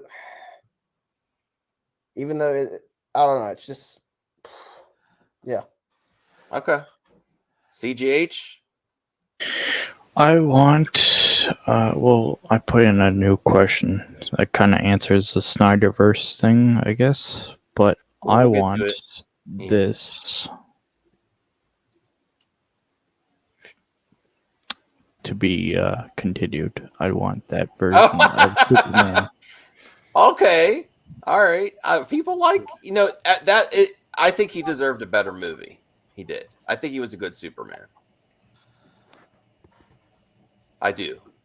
But especially the way they end Crisis, they kind of set it up. I mean, maybe a HBO Max special or something. I don't know. To me, I just want movies released at this point. Honestly. Yeah, that would be another thing, is actually release the movies. Don't say you're going to remember that awesome trailer, The Year of DC 2022, and then everything's pushed off, and then controversies. Then they're like, oh, only in theaters 2022. Remember that trailer? And then the shit hit the fan. I gotta say though, seeing the Black Adam trailer twice in the theater, I don't think I have any interest in seeing that movie. Oh, that's sad. Sorry to hear that, man. All right, well, we got to get through these. There's a lot of questions now, so we got to get through quicker. What was that first one? That's the DC. We were still on the first one about the future of the DC. You answered that one, William. Chubby Teddy said, "What is the toy line that never let Max down when he was collecting?" I will share you two of the things that I collected right before I stopped that might surprise you. Definitely Funko Pops, which I sold them off. And then the other thing I kept, which people might be shocked, is I have a lot of Toys to Life toys. Skylanders, Disney Infinity. When my wife was doing collecting doll reviews and toys and stuff, and we used to go to the toy store, I got some just as like, you ever do like a joke anniversary gift? We got a first Skylander game for the Wii U, and I just had so much fun playing it, and I got addicted to buying those characters. And I have like most of them. I have most of the Skylanders still packed up. Hey! Have you ever played that, Rhea? When I worked at GameStop, we did have it on demo, and I would check it out there. But I would mostly buy the toys in order to resell them or trade them for other stuff I wanted. Okay. I did play a bit of a lot of Disney Infinity. Like, I still got like the statues and stuff. That one too, and Lego's Dimensions, and then obviously Amiibos, which I still collect. Yeah. Disney Infinity, it really makes me sad that was canceled because it was going some really cool ways. Like on Disney Infinity 3.0, they had like a beat 'em up where you could play any character in different with worlds. Marvel and stuff, Battlegrounds, I think it was cool. And then they had a fighting game that was sort of like Smash Brothers or Power Stone back in the day. And then they had a kart racer, which is one of the best Disney kart racers ever. And it's all locked in that game with Toys to Life figures. Yeah. Oh, Monkey Jeebus worked for Activision, it says. Oh, the CGH, you have Funko Pops. Cool. You can mail those to me, by the way. Yeah. Anyone else want to share any toys they collected or anything they used to collect? I did collect this on Thursday, I believe. Awesome. Oh, yeah. I mean, how far back you want to go? Well, how far back, William? What's some of the stuff do you collect still, or that you used to collect? I don't collect as much anymore. Most of the stuff I bring in, I just put on the shelf. I justify spending the money on it that way. Like it's not really for me, so I can buy it. Sit on the shelf. All right.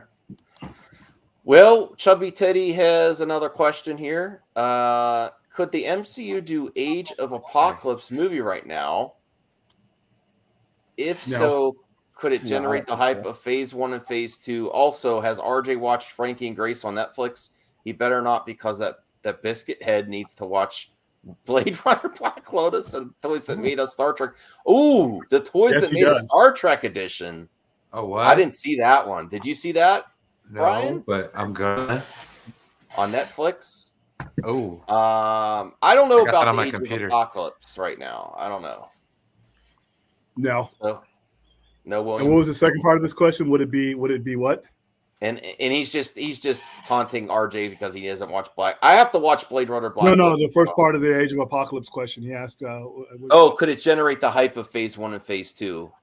No, I think that's. I think not only is their different storytelling that they've done, long form storytelling that they've changed from when they first started this whole thing, to the fact that there's been a lot of saturation, and a lot of their major stories have ran their course. So I don't know. I mean, you're gonna.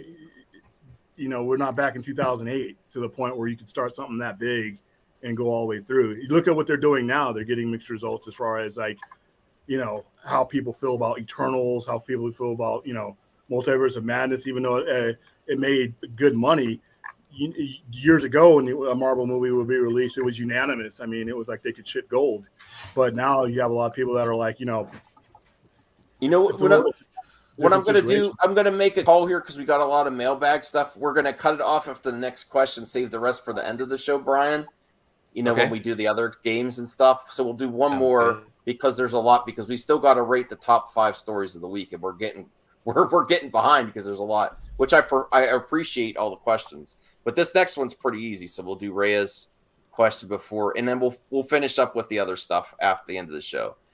Did you play Shredder's Revenge yet? If so, thoughts? Yes, I did. At first, I was slightly disappointed because it was like the levels didn't seem that long or something, but it was just because there's more moves to dispatch enemies than the original TMNT games. And then I replayed it again, and I was really getting into it again, and I unlocked Casey Jones. And I just having April, Splinter, and Casey Jones as playable characters is amazing. I really want to play 6-player co-op. There's a lot of great there, and I hope, because it's the people that made Streets of Rage 4, that they do DLC characters or potentially levels or modes in the future. But yeah, I love it.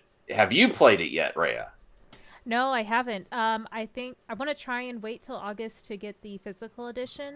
But I've been enjoying a lot of people's gameplay of it. Okay, cool.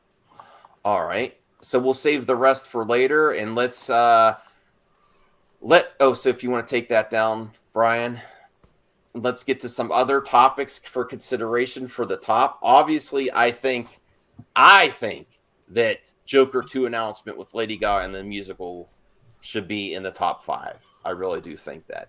But here's some other things that you might have missed. This one I'm super hyped for, even more so than the live action with Tom Hanks Pinocchio, is the Guillermo del Toro Pinocchio on Netflix. If you want to bring this up, I think it just looks amazing. This is stop motion, right? Oh wow. Yeah. This looks amazing. I love the style. Look at Creepy that. as hell. Yeah. I like it. It gives me James and Giant Peach vibes. Yes, yes. Honestly, and it's not like a competition, but I'm sorry. If I can only have one, I think I would pick this. This looks amazing. I love the style. Look at those puppets. I think people are going to be reminded of who Del Toro is. His takes on things can be kind of haunting. And I don't know if people should do some research on him before you go into thinking this Pinocchio is like the other ones you may have seen, because he can. You think it's leave going to scare children? On your kids. Well, some fairy tales, used to take more risks. Animated stuff back in the day. There's some scary stuff. The original Pinocchio is pretty effed up, actually. Yeah. The original Pinocchio, William, she said. I mean, the Disney like Peter one. Pan. Peter Pan is a much more screwed up story than we ever get to see sometimes on in its interpretation. But yeah, a lot of these fairy tales and stories are a lot more gruesome, but they've been portrayed as soft and cuddly and cute for so long that now you got one of the premier horror directors doing something with Pinocchio. It's kind of cool, actually. Mm-hmm. So that I definitely feel should be up there. There was also, here's something else to consider. And I think that beyond just Obi-Wan coming back, I think finding out that the finale is potentially movie length, an hour and a half. Oh, really? Good. Fuck. Yay. Yes. Yeah, I've heard that. And that they are having, I think you can try to track down a theater that's even playing the finale. And then maybe if we have time later on, we'll actually get to this article, 12 burning questions we had before the series finale. The other one, burning, huh? Yeah, burning. You should see some of the BS articles they're making. Will Luke die in the finale? It's like, bro, are you serious? Luke die? No. Well, people got stabbed by lightsabers and came back.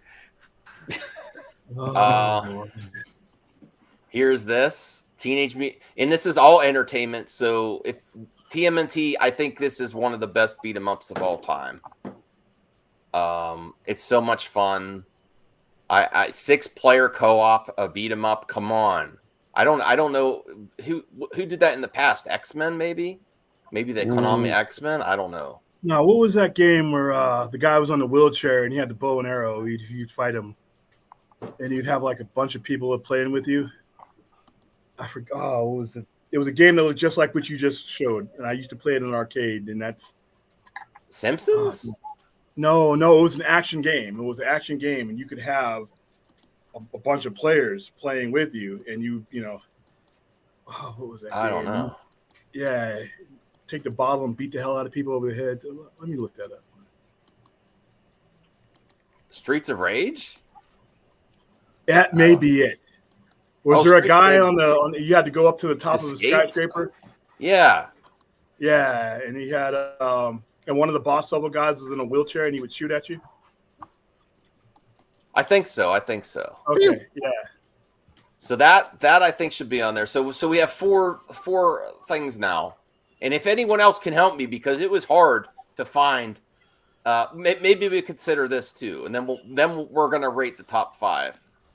But here's another one that consideration. But I honestly don't think this takes the top spot. Brian, if you want to share this. I got it. Sorry. Actually, we have to look at this hilarious article because I'm like, what? Some of the choices here. They are making a live action Hercules remake. Ooh, I actually had a pretty well-received take on who I would cast, but I'll let you finish going. No, I would love to hear it because I looked at this list and I'm like, what? So here's the list. We'd love to see Disney's live-action Henry Hercules remake. Cavill. Joel Kim Booster as Hercules? I don't know. What's he been in? I have no idea. Lizzo from Megara? Well, I guess because it's musical. Hades, Jason Mantzoukas. Velocities, Matt Berry. I like him. That one's a good one. Yeah, that is a good one. That's the one I can get behind. Zeus, John Waters.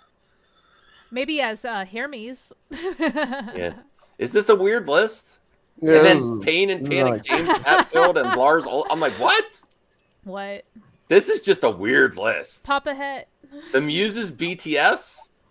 What the heck? Wait, is this This is why I'm like, official, or- what is this a joke? This article? Like, I don't know. Like, I'm Stuff not like against this. BTS. What's that, William? Stuff like this only looks weird because we only have the previous interpretations of these individuals and these people playing them in our heads. We don't have the transformation that any of these people that No, that but are on this is this such list a. could make. They That's have fair. like no. Yeah, that's really fair. Yeah, but there's like no even theme to this. Just random. Like, I don't get it. I don't know. Okay, so that's one of them, and then there is this too for Game of Thrones fans. I don't know if there's many Game of Thrones fans. Wait. Yes, there is. That was my pick. Oh, I put Yep. a link to my picks in the private chat. Oh, okay. All right, hold on. Yeah, Jon Snow sequel series reportedly in development. Let me see here. Hold on a second. Oh, we got to check out. Okay. Hold on. So that I'm excited about that. I am a Game of Thrones fan. I got to rewatch the last season, and I'm looking forward to House of Dragons or whatever it's called. But I don't know. That might not be on a lot of people's radar. I don't hear a lot of fans lately. Back in the day, it was like really. For what? For that? Oh, because it's coming out. It's something that's in a development stage while there's a major series about to premiere. So it's not only on the back burner. It's not even on fire yet. House of Dragon is going to be your when you think of Game of Thrones right now, you're going to think of the immediate upcoming House of Dragon, which is going to be huge. That's amazing, Rhea. That's an amazing pick. I think you're on to something there. Thank you. Yeah, I for folks who aren't familiar with the Northmen, those are the two, stars of the movie, and I would cast them as Hercules and Mera. Mera? Is that? I think so.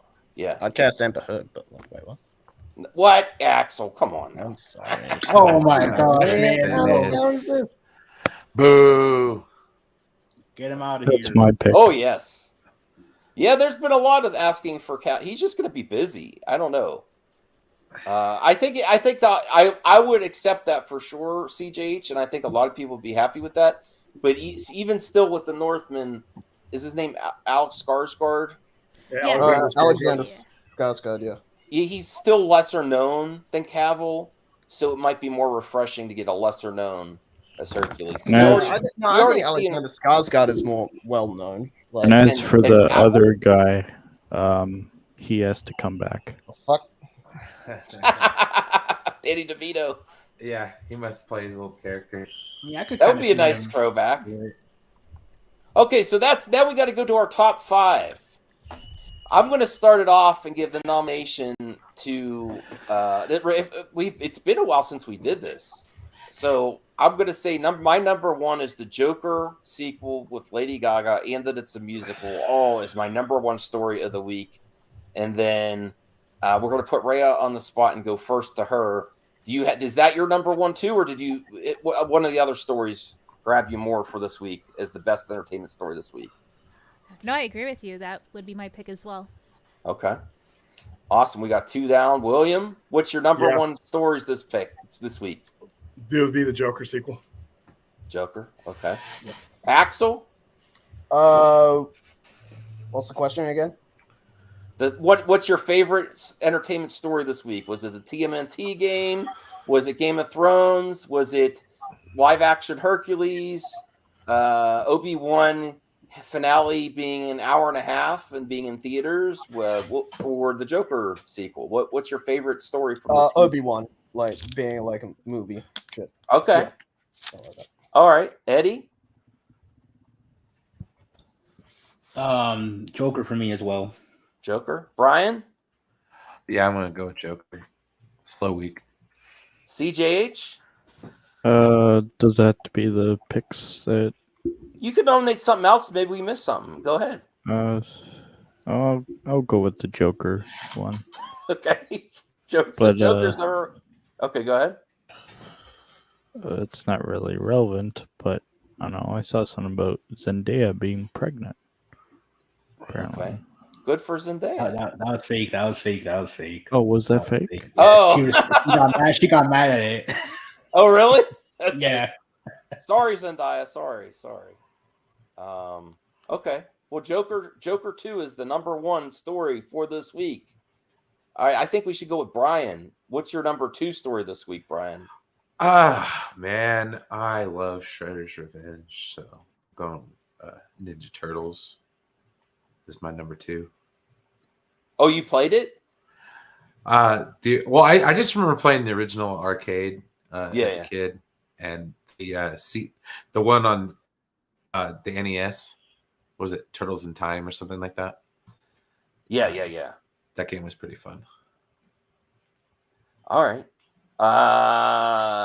Let's go to Eddie. Eddie, what's your number 2 for this week? We got the Obi-Wan news. Wait, we got going to Obi-Wan? Going to Obi-Wan, does the actual episode it did come out this week actually count as well? Yeah, you could just say Obi-Wan. It's in general Obi-Wan, the news surrounding the Obi-Wan series. I mean, like I said, seeing the flashbacks definitely was a highlight for everyone. So that's true. That's true. Yeah, the flashbacks with the Clone Wars and on Coruscant, all that stuff. No, I'll say Obi-Wan for that. Okay. I'm conflicted. Rhea, what's your number 2? You thinking Obi-Wan, TMNT, Game of Thrones, Hercules live action? Well, I know my Twitter feed is customized to what I interact with most, but I keep getting retargeted by boys posts like the boys. All the boys, yes, I love that. Yeah, so them having the musical number, although it was not to spoil it too much, it's not like the entire episode is a musical, but I think that episode really kind of shifted the show so much.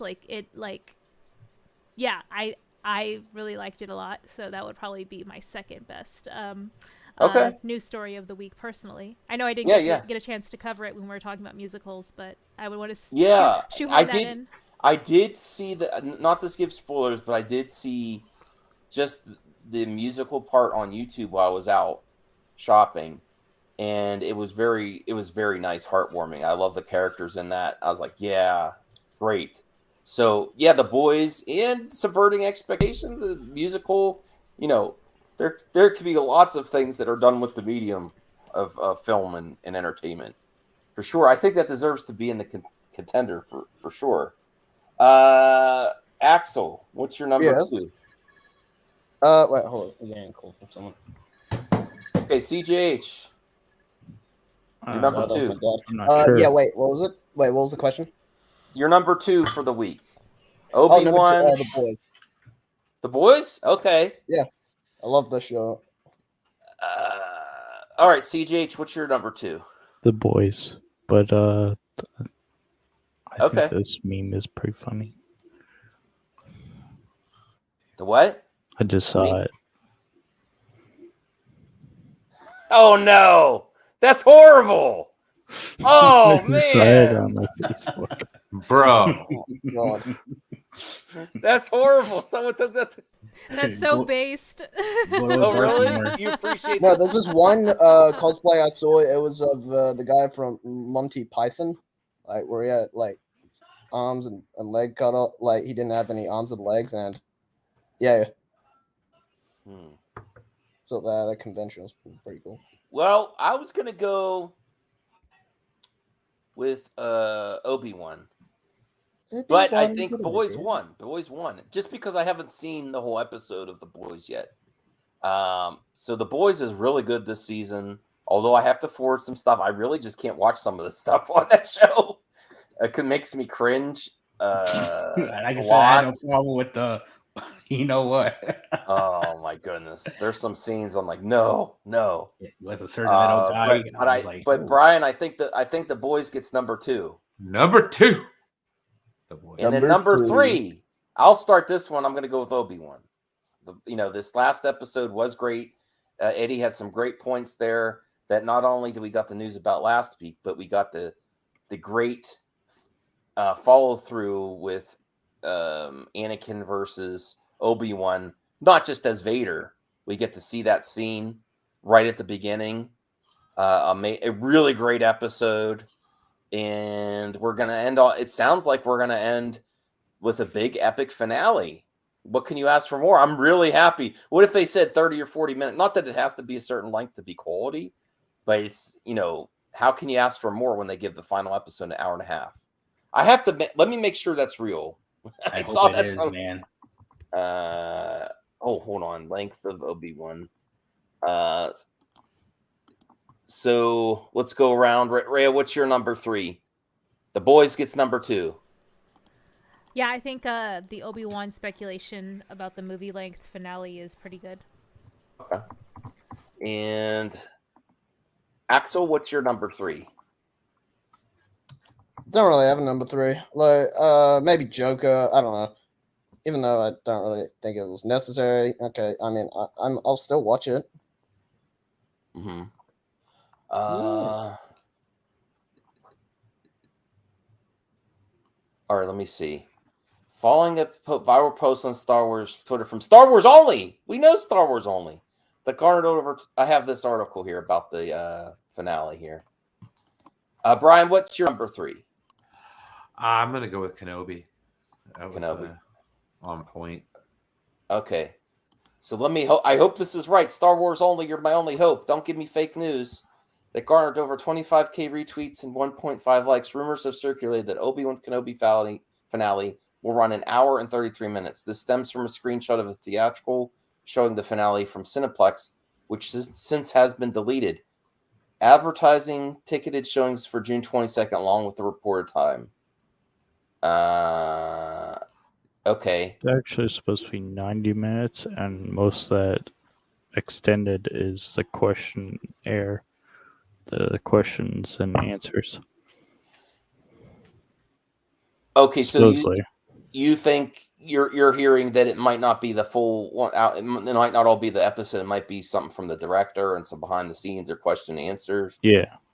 Now I'm conflicted. Either way, I think we're still going with Obi-Wan. Eddie, what do you think? Well, I put Obi-Wan for second, so I'm gonna pick boys for third. Okay, I'm going Obi-Wan. And Axel, did you make up your mind yet, or are you going with Obi-Wan? Wait for no, that was my second. No, that was my first, I think. Yeah. Okay. Well, didn't get the other 2, so I think we're. I said the boys was second, and I didn't, and third was Joker too. Okay. So with number 3, Brian, is Obi-Wan. Got it. All right. So the last things we have are TMNT, Obi-Wan. Game of Thrones, and Hercules. I'm going TMNT next. Eddie? Okay. I pick Hercules. Hercules. Brian? Yes. I'm gonna go with Ninja Turtles. Okay. CJH? Ninja Turtles. Axel, you up with the TMNT? Yeah, okay. Yeah. Okay. Yeah. Okay. Rhea? I just realized we didn't even bring up Miss Marvel this week. What does that say about us? I really like Miss Marvel. It's just that the first episode, the episode was definitely great. It's just that would be last week. That would have been. Well, we didn't do To The MAXX last week. Damn it! You're right. Yeah. No, sorry, Hercules. You might get bumped. Yeah, you're right, Miss Marvel. Now, damn it! You messed me up. You messed up my head right at the end, Rhea, because now I'm thinking that's probably better than TMNT. I'm still sticking with TMNT. Oh, you go ahead, Rhea. What do you think? I was just messing with you. I don't think that the second episode of Miss Marvel warrants too much, headlines this week. That's why we forgot to bring it up. But yeah, I agree. TMNT, Shredder's Revenge. Yeah. All right, number 5. I'm going with Miss Marvel now. Yeah, because we sometimes when we miss a week, we can include the last 2 weeks, and I forgot that premiered last week. So I'm going Miss Marvel, definitely. Nice surprise. I like.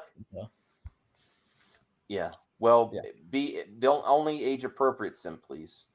Come on, she's like older than me. She's like a year older than me. Okay. Yes. What about you, Eddie? Miss Marvel, Hercules, Game of Thrones. Miss Marvel. I enjoyed the second episode a lot. Okay. CJH. Miss Marvel. Brian. Oh, Miss Marvel, man, 100%. I even enjoyed episode 2. Yeah. No, I like episode 2 a lot. It just didn't have the impact episode 1. Like episode 1 was fresh, Well, every single episode doesn't. See, that's what I don't.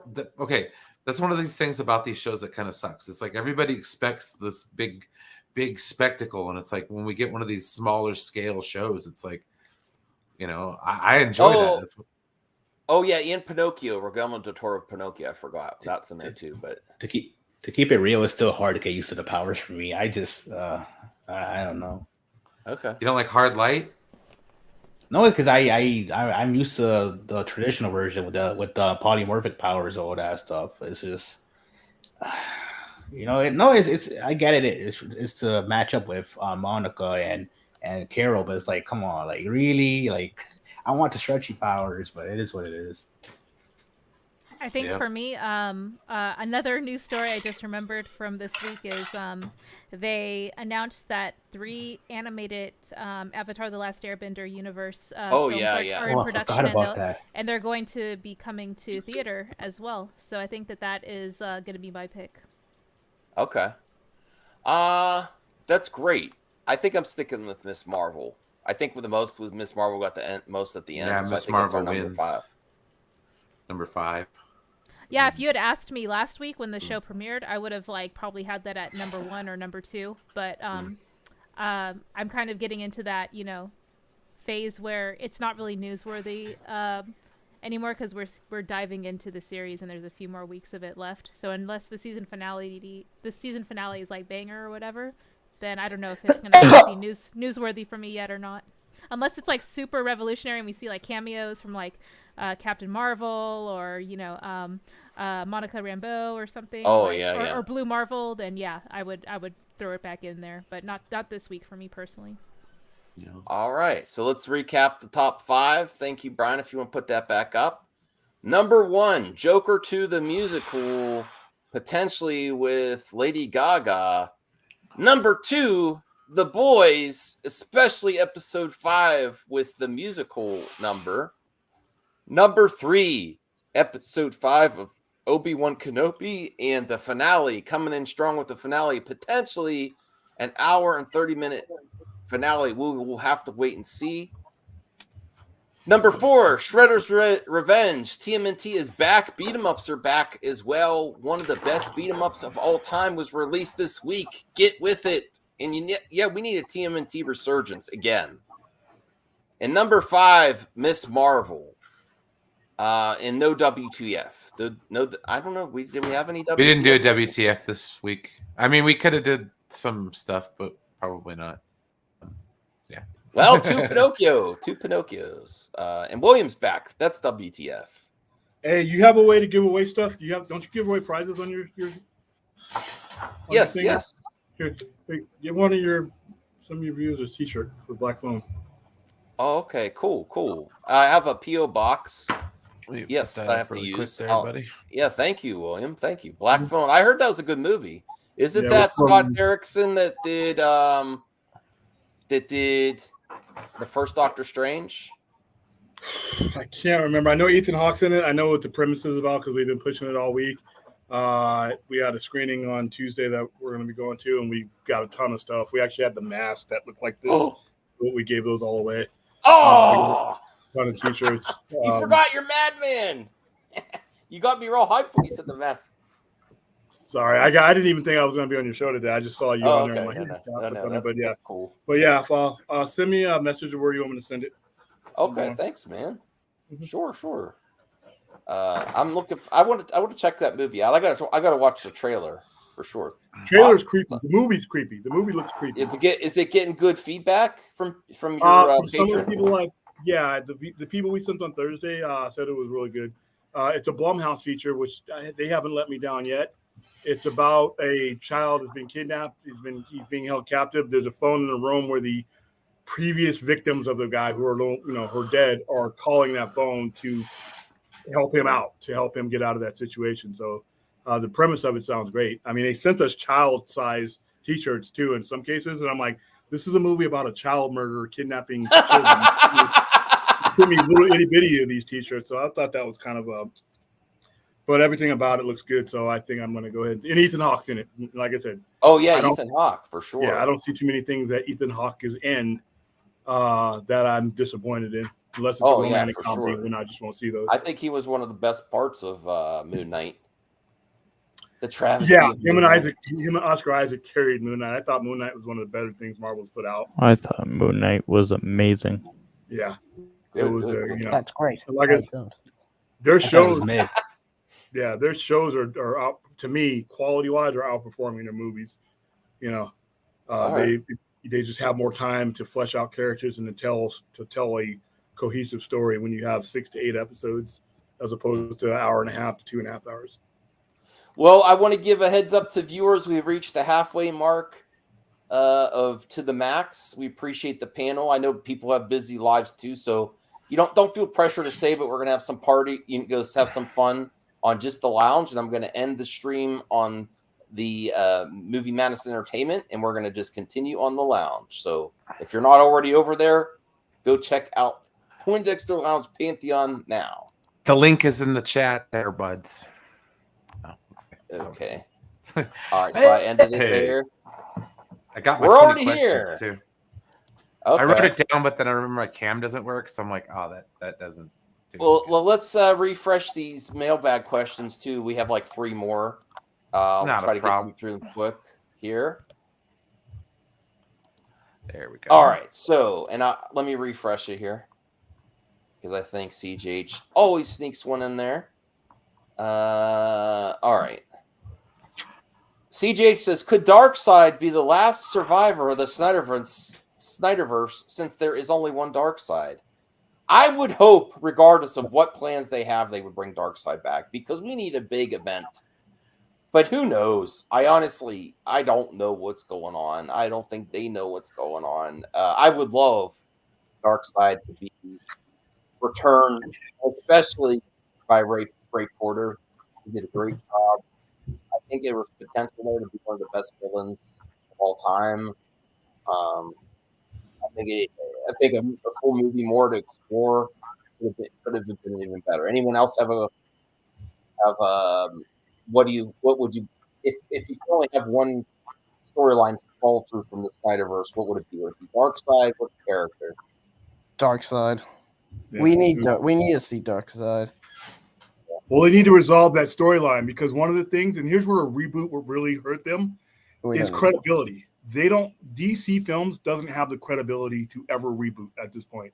If they were to reboot without tying up some of this stuff, nobody's ever going to trust them again with anything. The sort of Damocles that's hanging over their heads is the fact that the biggest things that they've ever started, they never finished. Mm-hmm. So what they really need to do is tie these things up and go their own direction after that. I will finish what you started. Use what is there as a basis to take your own direction. And Darkseid is part of that because if you write Darkseid to canon, he is unique because he exists in the fourth world, and the fourth world is outside the multiverse. So that makes sense wherever you were going to begin again. But whatever direction you take, Snyder or otherwise, that would be consistent. But right now, like I said, they need to not really dismiss anything. They need to finish what they started if they expect anybody else to hand over their money. Because right now, reboot is translation into you've wasted my time. You've wasted my time, and now you're asking me to waste more time and possibly leave me hanging again. So they really need to use Darkseid and that fourth world to wrap up a lot of the stuff that's hanging over their head. That's just my opinion. Anyone else want to add to this mailbag question before we move on to the next one? Wait, so just so I understand the question, because I'm not super familiar with Darkseid as a character, to be totally honest. So like, Darkseid is the one. There's only one Darkseid across every like across the multiverse, and yes. Okay, just want to make sure. Okay. Yeah, that's a good point too, Reyes. So there's only one Darkseid where there may be multiple versions of Flash, Superman.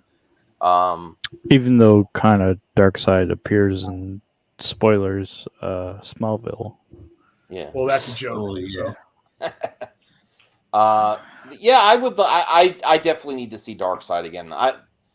DC has some great villains that are underused, besides Joker. And wait, what? There's more than Joker? WB doesn't know that. Brian, if there's one thing, this is a hard question for Brian. Like if there's all one the thing that Green can be left Lantern over ones. for the Snyderverse, what would you want the character to survive? The Flash? Is it the Flash? Superman. Superman? Okay. Sorry, Okay. Henry Cavill. They're Over stupid Darkseid? Yeah, no. Okay. Superman, dude. Like Henry Cavill, Superman. Give it to me now. I don't think we're gonna have to wish for that. I think that's gonna happen. Well, at this point, it's a wish. Okay. All right, Eddie, what do you want to survive? Not the Snyderverse, but what a leftover from the Snyderverse. What do you want? Shit, to be honest, I don't want any of it. But So wait. You don't want Aquaman or Wonder Woman or? No, that's a tough question because the thing about Superman, like the scenario I'm thinking of is if you're going to get one thing, everything else will be scrapped. Then yeah, Superman. But if you're talking about like, I think he's coming back to it. I'm not gonna lie. I'll go for a Superman choice. I just like the way the question is like formatted. It looks like you can only pick one thing. Mm-hmm. I'm gonna go with Darkseid because that introduction to that character was amazing. And even though I want Cavill and Batman to come back, it's not like we haven't had different versions of Superman and Batman. So it would break my heart if we don't get to see their conclusions. Like if we don't get to see if this is the last Ben Affleck appearance and it's in the Flash, they never released it. Or Superman. We've had other versions of Superman and Batman, but we really haven't had an big screen Darkseid until the Snyderverse. So I want Darkseid to come back.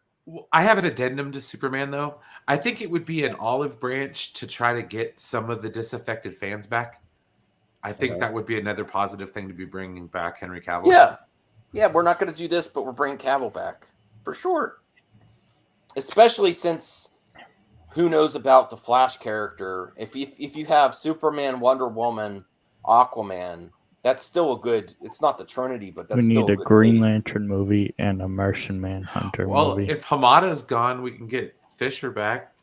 Oh yeah, I definitely want Cyborg back. I love Cyborg's character arc. Okay, CJH, what's your own question, but what do you want? Darkseid? Darkseid. Okay. Anonymous RJ leaves a mailbag question. I'm just speeding through because we have a lot here, and we got to get to the other stuff. Lightyear is underperforming at the box office. It's projected to open number 1 at 70 to 80 million, but now it's set to open second to Jurassic World Dominion at 50 to 60 million. My question is, what the hell happened? Poor marketing? He's certain individuals boycotting the film in large numbers. I don't think that had any impact, honestly. Who was boycotting? Well, there is some Just a call lot of them homophobes. Well, IMDb has over 3,000 one-star reviews. We're trying to stay positive here, but some people have commented on certain things that should or should not be in a children's film, which I think is ridiculous. But or maybe it's like the old Buzz Lightyear like TV show fans. Maybe they're butthurt about it or something. Well, let me finish the question here, but I don't think that had an impact on it. Are people tired of Toy Story? No, I think they would have. I think if they would have done Toy Story 5, it would probably have done better. Is Pixar just meant to be streaming only studio? The premium streaming release hurt their return to theaters. So many questions. I think it's just it's because it's a different angle of the Toy Story. It's the person that inspired the toy. It's a different thing. And there's so much built up nostalgia with Toy Story that I don't think it transferred over to this project. That too, and there's one big thing you're missing. Hmm. And that's that there's two huge movies right now that are still drawing a lot of money that are in theaters as it gets released. Top Gun just moved past 800 million, and you still have Jurassic World. They really shouldn't have had this movie released within the realm of those two movies, even if they are on their second and third weeks. That's still, when you're dealing in not a recession, but we're dealing with gas prices and a lot of things going up. You have to limit your window sometimes of which you can take your family to or which you can actually go to. And like I said, Top Gun is still going strong, and Jurassic World is still going strong. And really, it's a scheduling issue. All those other things that you say might be 100% true, but I think a big chunk of it is finances, money, and if you have the opportunity to see one of these big movies, you have two huge, much larger franchises as far as fame of thought. There's more competition now than there has been in a while in the theater right now. There's three big ones at the same time. Anyone else have any commentary on this question before we go to the next one? Yeah, I think just to segue off of William's point that the Bad Guys, the last big major animated film in theaters, it didn't really have any competition when it was released, and it did gangbusters. Okay. For a DreamWorks animated film of an original IP, that was it was just right place, right time as far as when it was put in theaters. But to William's point, there was just too much other viable options and decisions between do I want to spend $20 on Top Gun or Lightyear, and that's probably going to be the only movie that you see in a while. So people are having to pick and choose. That's true, especially with how many streamings.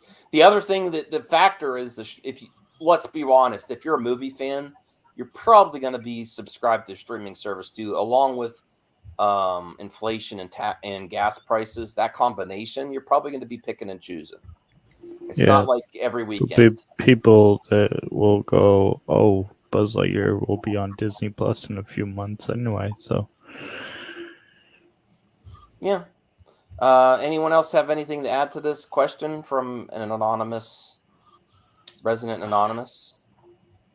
I don't know. I keep thinking, it makes sense because other things are already in theaters right now, so maybe that's why people aren't really taking priority when it comes to animated film. But at the same time, I don't know. I think that certain narratives do play a part as well when it comes to influence on the internet and how people are questioning if they're willing to see this based on and not lining up with what they're traditionally used to, even though it's a kid's film. But like I said, on IMDb, it's getting review bombed to hell. And I think those are just trolls. I don't think they have an impact. Let's be honest. Do trolls really have an impact on the box office? I don't know. I mean, like I said, it depends, because obviously we've seen films succeed despite that, but at the same time, it's that narrative, and then obviously the other narrative that they kicked Tim Allen to the curb and all that stuff. Oh, well. As well. Like I said, you think I'm playing, but it does influence a lot of people. Even though I can see past that stuff, lots of people say, "Oh no, this." I think some of the magic there is the characters together, though. It's not just Buzz. Buzz is a great character, but it's the combination of the banter between Woody, Buzz, and all the other toys. No, I do believe that could be a thing as well, because this is, even though this is kind of in the Toy Story franchise, this is not what we're used to seeing, like the toys. This is a movie that influenced Andy to buy the Buzz Lightyear toy. This is an action movie. This isn't what we're used to with the traditional Toy Story films. But like I said, I really can't say what's the issue there. All right, so William, can you just handle this for all of us with Isaac's question? Isaac asks William, is Morbius 2 inevitable? Okay, so here's the thing about Morbius 2. It was made for cheap, and it made money. Now, what gets mixed up? Yeah, you made a movie for $75 million. It pulled in what, 168, 170? Oh, really? I didn't know that. Yeah, Morbius didn't lose money, and people are putting out. And I'm not saying it wasn't a great movie. I'm not saying this was Francis Ford Coppola by any means. But when you make money, and plus you have 2 back-end deals with streaming services before you even put the movie in theaters, you're already pretty much making a lot of your money back off of a $75 million budget. It seems like a good rental too. Like it's almost like people rented for the train wreck too. I think it's a low risk rental. It's a low risk rental. Yeah. Now, another thing about it is a lot of people say, well, the advertisement budget was for it had to be $100 million. You're out of your mind. If you think that they spent over $100 million to $150 million to advertise Morbius, I need to know what kind of cane you're snorting and how are you still alive. They did not spend that kind of money to market that movie. So if you make a profit, and remember, I think fans forget that these guys are in business to make a profit. And if they made a profit, why not? I mean, I don't see why, especially if it fits in their narrative. If it fits within the universe that they're building and Morbius is a part of that. The only thing that I see them not making a sequel is because his character, it's an introductory movie to begin with. You don't need a sequel. If the whole point of Morbius was to introduce him into that universe, you don't necessarily need to tell another solo Morbius movie. That would be what would kill a Morbius movie, but not as far as its performance goes. I mean, math always wins. Math is undefeated. Wow, that's surprising. I thought we would laugh off this comment from Isaac, but Isaac, it seems like William's giving you some good news that there's potential to make a sequel. I'm surprised. Anyone else? I forgot about this entertainment news. Spider-Man is now on Disney Plus. Oh yeah, and people are like complaining that like the font for like Spider-Man 1 is like the font for the Amazing Spider-Man 1. No, who cares? You mean No Way Home or the old Spider-Man movies? The old Spider-Man. Oh, the good one. ones. I have those digitally so many times. But yeah, that's cool. That's cool. Thanks, CJH. Yeah, $168 million on a $75 million budget. We got to get through these questions because we still have to play 20 questions. Brian, do you have your 20 questions topic ready? Oh yes, sir, I do. Okay. Aaron World Order just says WWE stuff. Oh my. Oh Lord. Vince McMahon making the news. Listen, he should be held accountable. Whatever, I don't know. What the hell? What? This guy has 30 years of sleaziness, and this is what gets people upset. I didn't know how much of it was a character and how much was. See, Vince McMahon, he confuses me. Like, I don't know what's the character and what's real. Is it really part of him? Like, is he actually a big part of the character? Does it transcend acting that it's actually really how some of it's kind of part of him? What do you think, William? People that know Vince McMahon. What you see on TV is a slightly exaggerated form of him and his ego and the way he's handled business. And like I said, him paying off hush money for an affair, if that's the only thing that ever came up about the guy, then that would be like, dude, that's okay. Now that they're looking there, it's oh boy. That's okay. Steroid scandal. I mean, there's a lot that you could really dig up about the guy. This is G-rated compared to okay. Stuff he's going for. Sorry, CGH. There is no. It's not on Disney Plus in the States, bro. And the Canada is. Well, goddamn everything. Fucking Canada. Oh! Yes, I do have my 20 questions. Sorry, man. A whole country. We also have Logan and Deadpool. Just shut. All right, you gloating? Dang, dude, you rub it in some more, okay? No. Well, what? Anyone else have anything to comment on the WWE stuff? Brian, are you surprised it took this long for something to happen? Scandal for Vince McMahon? I mean, between like steroids and everything else, yeah. Exactly, dude. He was like Teflon Don there for a while. Okay. Do you think there'll be a documentary about him in the future? Oh, I'm sure it'll be a WWE documentary. He'll make money off his own documentary. They'll make him look like a shining beacon of optimism and hope. Okay. And then here's Eddie in the chat, just sending love hearts. That's great, Eddie. Good on you, Eddie. Good on you. Oh, okay. I put in a controversial tweet on the private chat about something to do with Star Wars and possibly Space Jesus.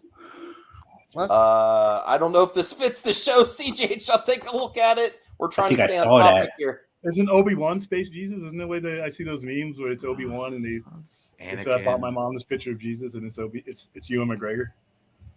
He had the immaculate conception. It's Anakin, Space Jesus. Come on, here we go. Obi-Wan Kenobi. It's an old take. All right, I'll bring this up. Hold on. We got to stay on topic though, CJ. Breaking news. No, well, it's not. This isn't breaking news. This is like far from it. Far from home. They said the same thing about Captain Sisko being Space Jesus. Let's look at this real quick, then we'll get on track here. Bajoran Space Jesus. Brian, you bring it up real quick. Yeah, sorry, working on it. There we go. Generally impressed by how much you have to misunderstand both Star Wars and the Bible to land on Anakin and Space Jesus as your takeaway.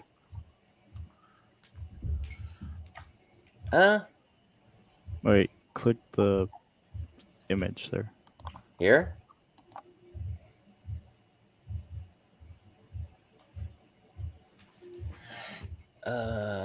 What? Star Wars is, I don't know who this is. Anakin is Space Jesus. That's why I click wide appeal. I don't know if this is, people are all upset about the Star Wars Twitter.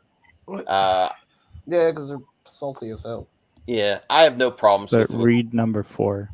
Number 4. And that's what's blowing up on Twitter. Right now. It is blowing up. Star Wars is a Christian story. Anakin is Space Jesus. That's why I got wide appeal. No, it isn't. But all right. I mean, the midichlorian, the immaculate conception thing, yeah, but beyond that, it's not really. Did Jesus like go into the temple and younglings? Oh my gosh! Take out younglings? No, he just turned over the tables in that den of iniquity. Well, it's George borrowed part of it. Part of the story. George borrowed part from a lot of things, really, honestly. Yeah. So. A lot of things. Wow. Okay, so you have the 20 questions. 20 questions ready. Actually, I'll show this. This is pretty fun. Is this accurate? This is just a quick meme real fast that someone's sharing in my DM group. Well, it's not even a meme. Does this really happen in Peacemaker? Oh, about Peacemaker? Yes, it did happen in Peacemaker. Yeah, put this up for a quick laugh, Brian. It's really fast. Have you met Flash? Yeah, I've met Flash. Like everyone who's met him. I thought he was an unbearable D-bag. that didn't age well. That's pretty funny. Okay. It didn't age well. That's how quick it is. Okay, Brian, are you ready with the 20 questions? Oh, I am ready, guys. Is it a movie? Yes. Is it a music or game? It's a movie. It's a movie. Movie. Okay. I will start it out. I usually like to pick the time period first to get it. Is it from the 90s? No. Not from the 90s. From the 80s? No. 2000s? No. Really? Damn. What? That's 3. Not from 2000 to 2010, right? It's not from there. No. Is it from the 70s? Yes. Oh. Okay. 70s. From the 70s. Is it a man who wears a cape? No. Thanks, CJ. Not a man in a cape. Is it an action movie? Superman. No. Not an action movie. Which is crazy because I normally go with action. Is there is it a mafia movie? No. Sci-fi? Is it a romance? Nope. Whoa. No. That was 3 questions, guys. Sci-fi romance. No and no. So we're at 9. We're gonna lose this time. Not a sci-fi, not a romance. 9. Oh man. Comedy. No. Horror? Yes. Oh shit. Okay. Hey, wait. All right. Pause. You know how Saggy says pause. We're at 11 questions. Horror. 70s horror. 70s That's to horror. narrow it down. Now let me. I'm allowed to Google. I'm doing. Can I ask one? Is it inspired by a real life serial killer? No. Not inspired Okay, by good. real So life. it's not a movie about me. Okay, good. Is there possessions? I'm sorry, what? Is there like like demons? demonic possessions? Yeah. No. Okay, so that All right, well, eliminated. let's hold on because we're on 13. Let's do some googling. But I will say I did pause there for a second. Yeah. Not possessions. I think I might. 70s horror. Hold on. You know, there's a lot of good horror movies. Is there in the a haunted 70s. house? Oh, A haunted CGH, house? no, hold on. No, that does. Hold We on. gotta agree to pause for a second, or we're gonna run out of questions here. Get a 1970s horror movies. Texas Rangers, The Tourist. 95 best horror movies of the 70s. That's wow. You're gonna get lost. It's a lot of good. There's so many. Yeah, there's so many. Patrick, that's really awesome, dude. Do they wear? Can I ask a question, Max? Can I? Wait. Yeah, I think it might eliminate. Was it a blockbuster hit? Ooh. It has to be. Oh, possibly. I don't know. To be honest, I don't know. That didn't, if that you doesn't can't count. answer, If he doesn't know, it doesn't count. Yeah, well, that question doesn't count. okay, that would be a null and void question then. Okay. But you're good. Well, you could Google it, but you know. Well, I don't know what would be considered a blockbuster now and a blockbuster then are two different things. You know what I mean? Yeah, that's true. That's true. Oh man. I don't know. When we get close to it, I'll give better hints. Are there You any guys, sequels? you guys are gonna flip when you find out. Okay, so to replace that question that got null and void, can I go? Yeah, go ahead. Does it involve magic? Oh. Ooh. No. Damn. Fuck. Do we want to look at some horror movies from the 70s real quick? I have a thing. You got to eliminate those parameters then. So it doesn't. There's no magic in it. It's not based on a real life serial killer. Well, let's bring this up real quick just to take a quick peruse. 95 70s horror movies. Go down real quick. I don't think it's any of these. Wow, there's a lot of them. I haven't heard of any. It's a lot of Jaws. Jaws. That's interesting. All right, can I ask another question, or are we still paused? No, you could ask while we go through this. We might. I think we're gonna. I think we're gonna get stumped. Is it science fiction horror? No. Okay, so that eliminated like a quarter of all the movies that were released in the 70s. Does it take place on a holiday? No. Oh my gosh. But you're running out of questions, guys. Yeah. Oh dang. You did Can we get a hint? You guys are narrowing it down. That's what I'm saying. I think I've got. It doesn't involve magic. It's not. There's only a certain amount of horror films, you know. And if you guys know me, I've mentioned that this is kind of one of my favorite horror films of all time. Fuck. Well, let me look at the top 50 here. Man, there's some. I guarantee you, this movie's going to be in like the top 20 at least. I'm sure. Okay. All right. So let's wait. There's no magic. Let's wait before we. There's no magic, but Donovan Martin. Andy Warhol's Frankenstein. I never heard of that. Say that again. Donovan Martin says he knows it. What is it, man? Will the chat get it this time? Chat got it last time. It was Event Horizon. This one? The Omen. The Tales from the Queen. Well, you already said there was no possession. Well, the Martins. There's not necessarily possession in that movie. Well, if there's no magic and no possession, then that's the Rocky Horror. Could be biblical. You know, that's all I'm saying. The Dawn of the Dead. That's a good movie. Biblical horror is a thing. Okay. Well, biblical horror is sort of magic. I mean, because you're talking about supernatural. Was it in this top 20? You already went past it. You stopped on it. Is it The Omen? Yeah. Yes. All right. I win. Did we lose though? I think we. No, you guys got it. I mean, okay. I got it before you put it on the screen. Yeah. All right. Well, I mean, it was kind of hard because it's like I consider that one of those like biblical themed horror films. So like it doesn't necessarily deal with possession directly like the Exorcist. Well, my question should have been: is it supernatural?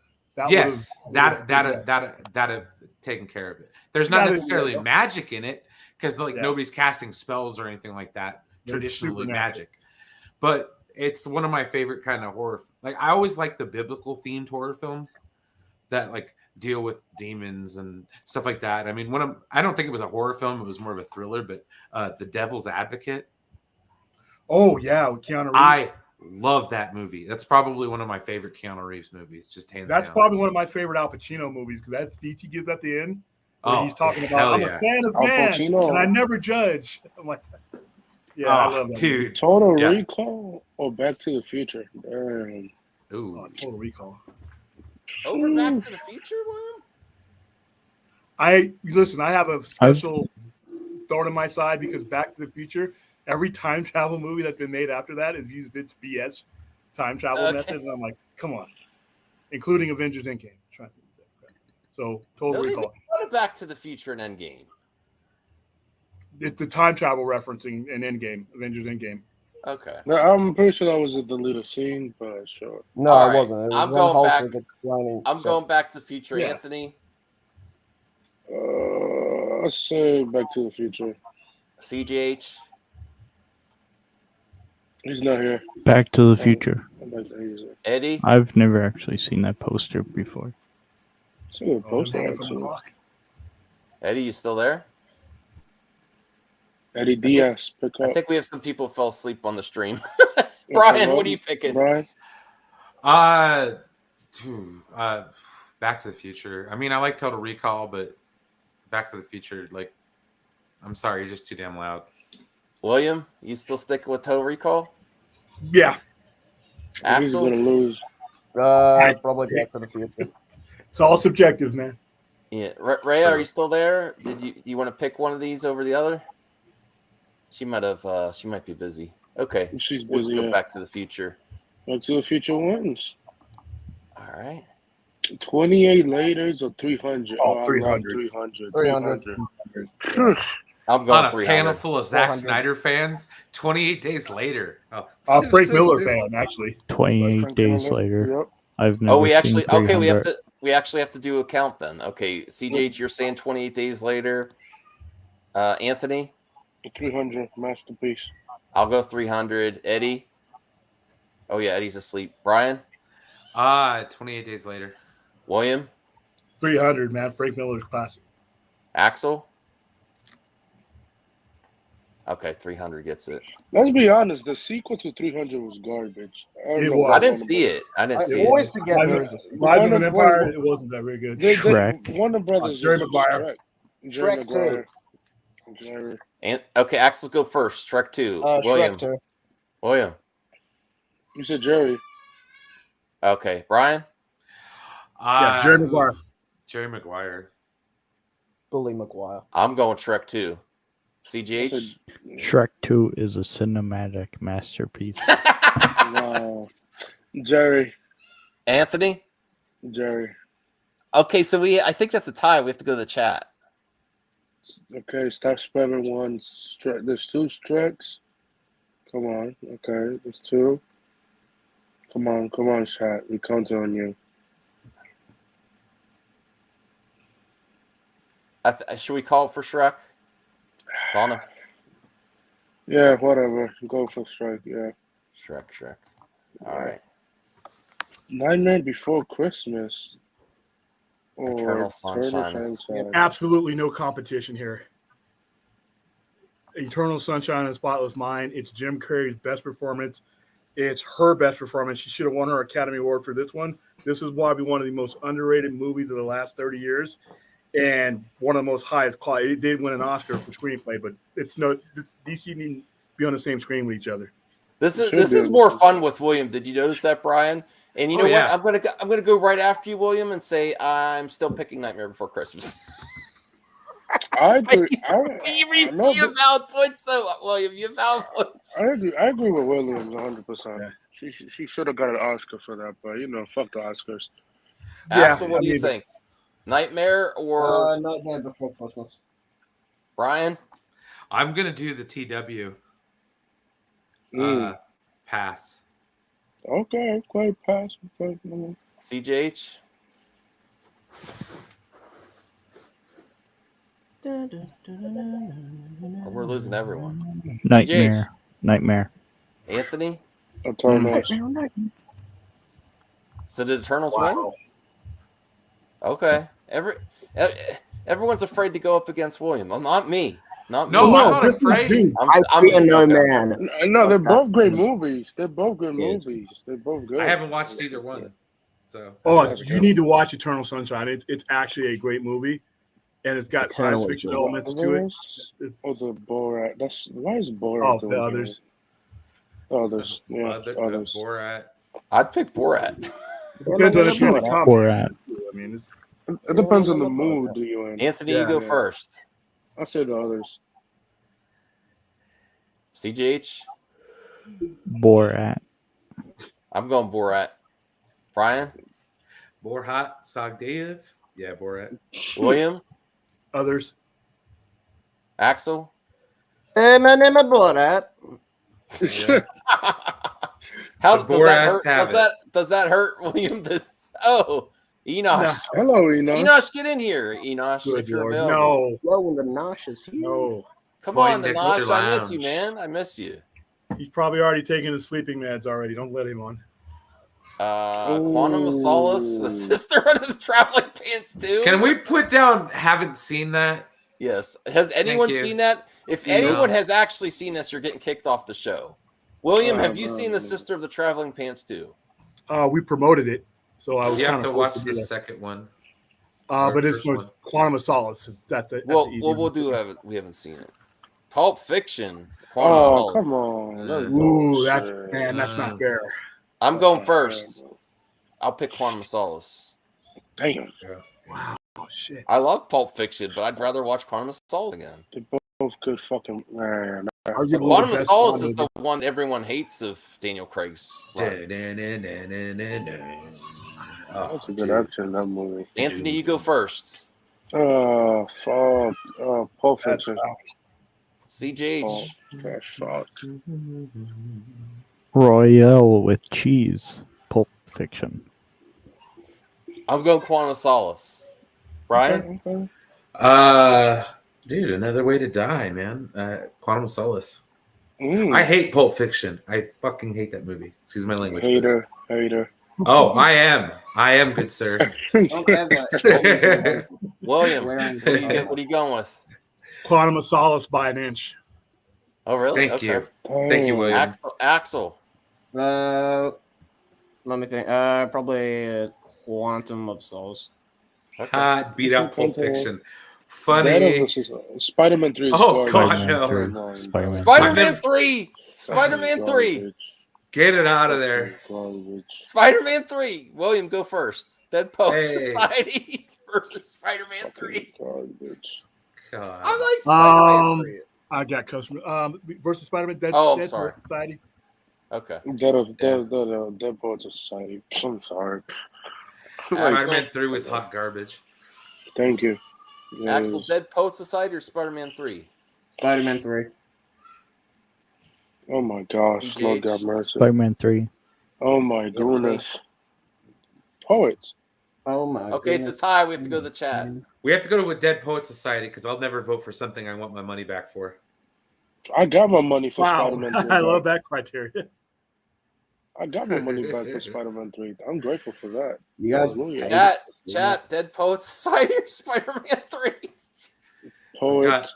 Dead Poet Society. Poets is winning. Yeah, Poets is winning. Yeah. Yeah. I don't even know what Krypton's is saying. Oh, DPS. Yeah, Dead Poets. Yeah, okay. Yeah. Dead Poets wins. By a hair. By the chat decision. Iron Man? Oh, what? Come Oh, on. Iron Man or Iron Man. The Yeah. original Iron Man. Iron I liked Man. Raising Arizona. I did. I've never seen this Iron Man poster. That shit looks cool. Wow. Well, Caden, get your butt on here if you want to. Kaden is Kaden, shut up. Iron Man. I'm going Iron Man. important battle of Flick Chart: Dead Poet Society versus Spider-Man 3. What would you have picked, Rhea, out of those two movies? I've only seen Iron Man. I haven't seen Raising Arizona. No, of the previous one, Dead Poet Society versus versus Spider-Man 3. Oh, I've seen Spider-Man 3. I haven't seen Dead Poets Society. Oh, okay. All right. Okay, do you want to go first on this one then? Oh, you said you haven't seen Raising Arizona? Yeah, I haven't seen that one. Okay, it's a good movie. It is Nicolas Cage. You said you want to catch up on Nicolas. It's one of his first big projects. He's not the star of the movie, though. I think. No. What's that, William? He's not really the one that carries the movie, but yeah. Tolly. Well, I think it's where he got famous from. This one. Anyone want to vote Axel? What would you do? Iron Man. I would pick Iron Man. William. Iron Man. Brian. Iron Man. CGH. Iron Man. Anthony. Iron Man. That's a cool poster. This was a bad side. Yeah. City of Angels. City of Angels. Wow, this is really weird. Since Ray came back, there's all these Nicolas Cage movies coming up. What a coincidence. No, that did have that great song. You're right, Brian. That Goo Goo Doll song.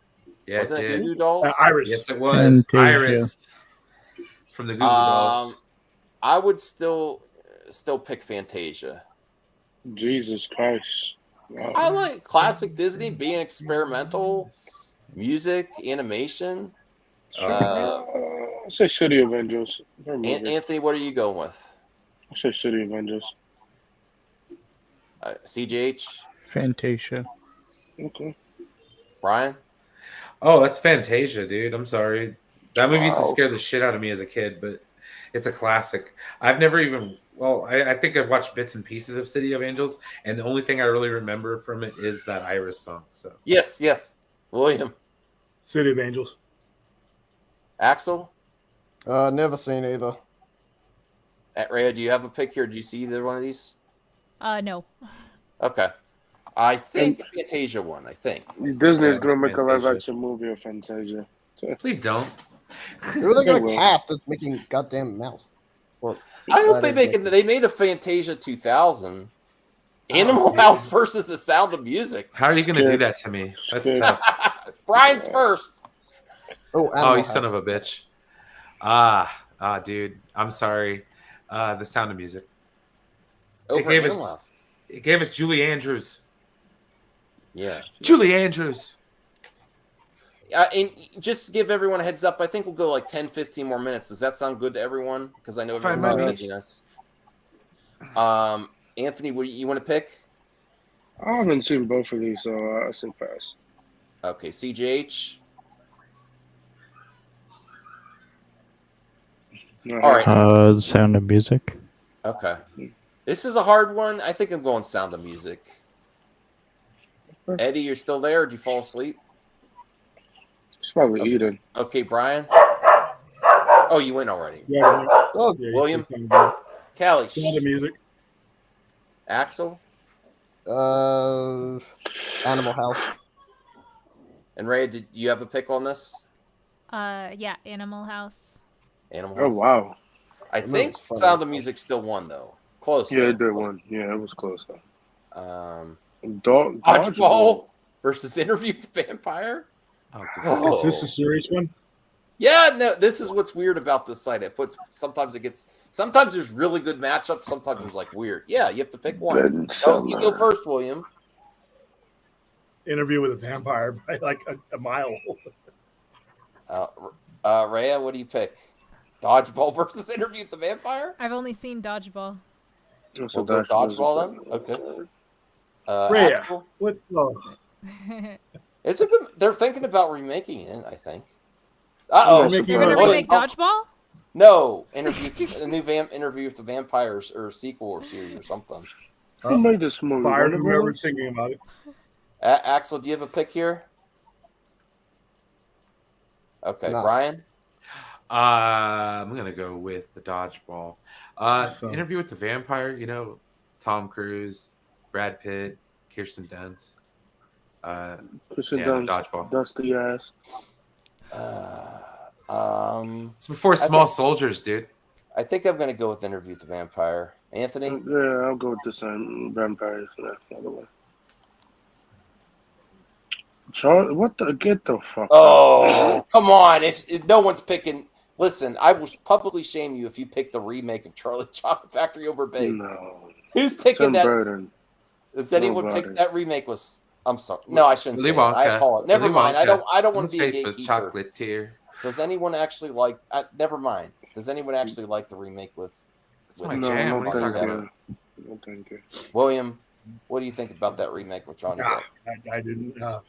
You took out the hallucinogenic counterculture of the original, and you're kind of left with a shell of a movie. So that's the problem with remakes. Well, then we're gonna watch Gotta the go to- prequel next year. All right, so I'm just calling it for Big. Yeah, Big is easy. gonna win it. Twins? Oh, the Gone with. Ooh, okay. Okay. I'd rather watch Twins, honestly. Yeah, same. Yeah, Twins is pretty funny. What I'd in rather the watch hell is wrong Twins. with you people? I say Twins. Twins is. I mean, Gone with the Wind's a classic, but Twins. it's boring as hell. This is a failure of culture right here happening live. This is why it's so great to have. This is why it's so great to This have. is an absolute. This is an absolute tragedy happening right before our very eyes. Gone with the Wind. I can't even believe I had to say that. Arnold and Danny DeVito, Anthony, man. what are you picking? You don't get a team Break, up like break that. Williams' heart. What'd you Twins. say? Twins. I'm going Twins. Brian, It's an amazing Axel? fucking movie. What's that? Axel, go ahead. What do you pick? Twins or Gone with the Wind? Twins. And Rhea, you said Twins as well. Yeah. I'm sorry. You know they're making a sequel to Twins, right? I just laugh because this always happens. There's always this one movie where it's just like somebody will almost rage Max, quits. you know they're making a sequel, right? Ooh, that's Oh, Zodiac. Oh, with Dark Knight. Knight. I'm gonna hurt some butts with this one. Oh, Ray went first. You said Dark I'm going Knight. with Zodiac. Okay. Oh, that's an odd one. Oh, Axel, go ahead. that's so odd.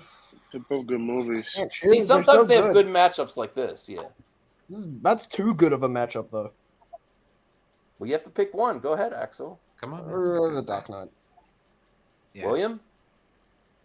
I'm going to go with David Fincher. I'm going to go with Zodiac. The Dark Knight has a great performance, but it's not a great movie. Zodiac is Here, a balanced Kelly. movie, and it's one of his better ones. So, Zodiac. Callie, come here. Callie, come here. All right, Brian.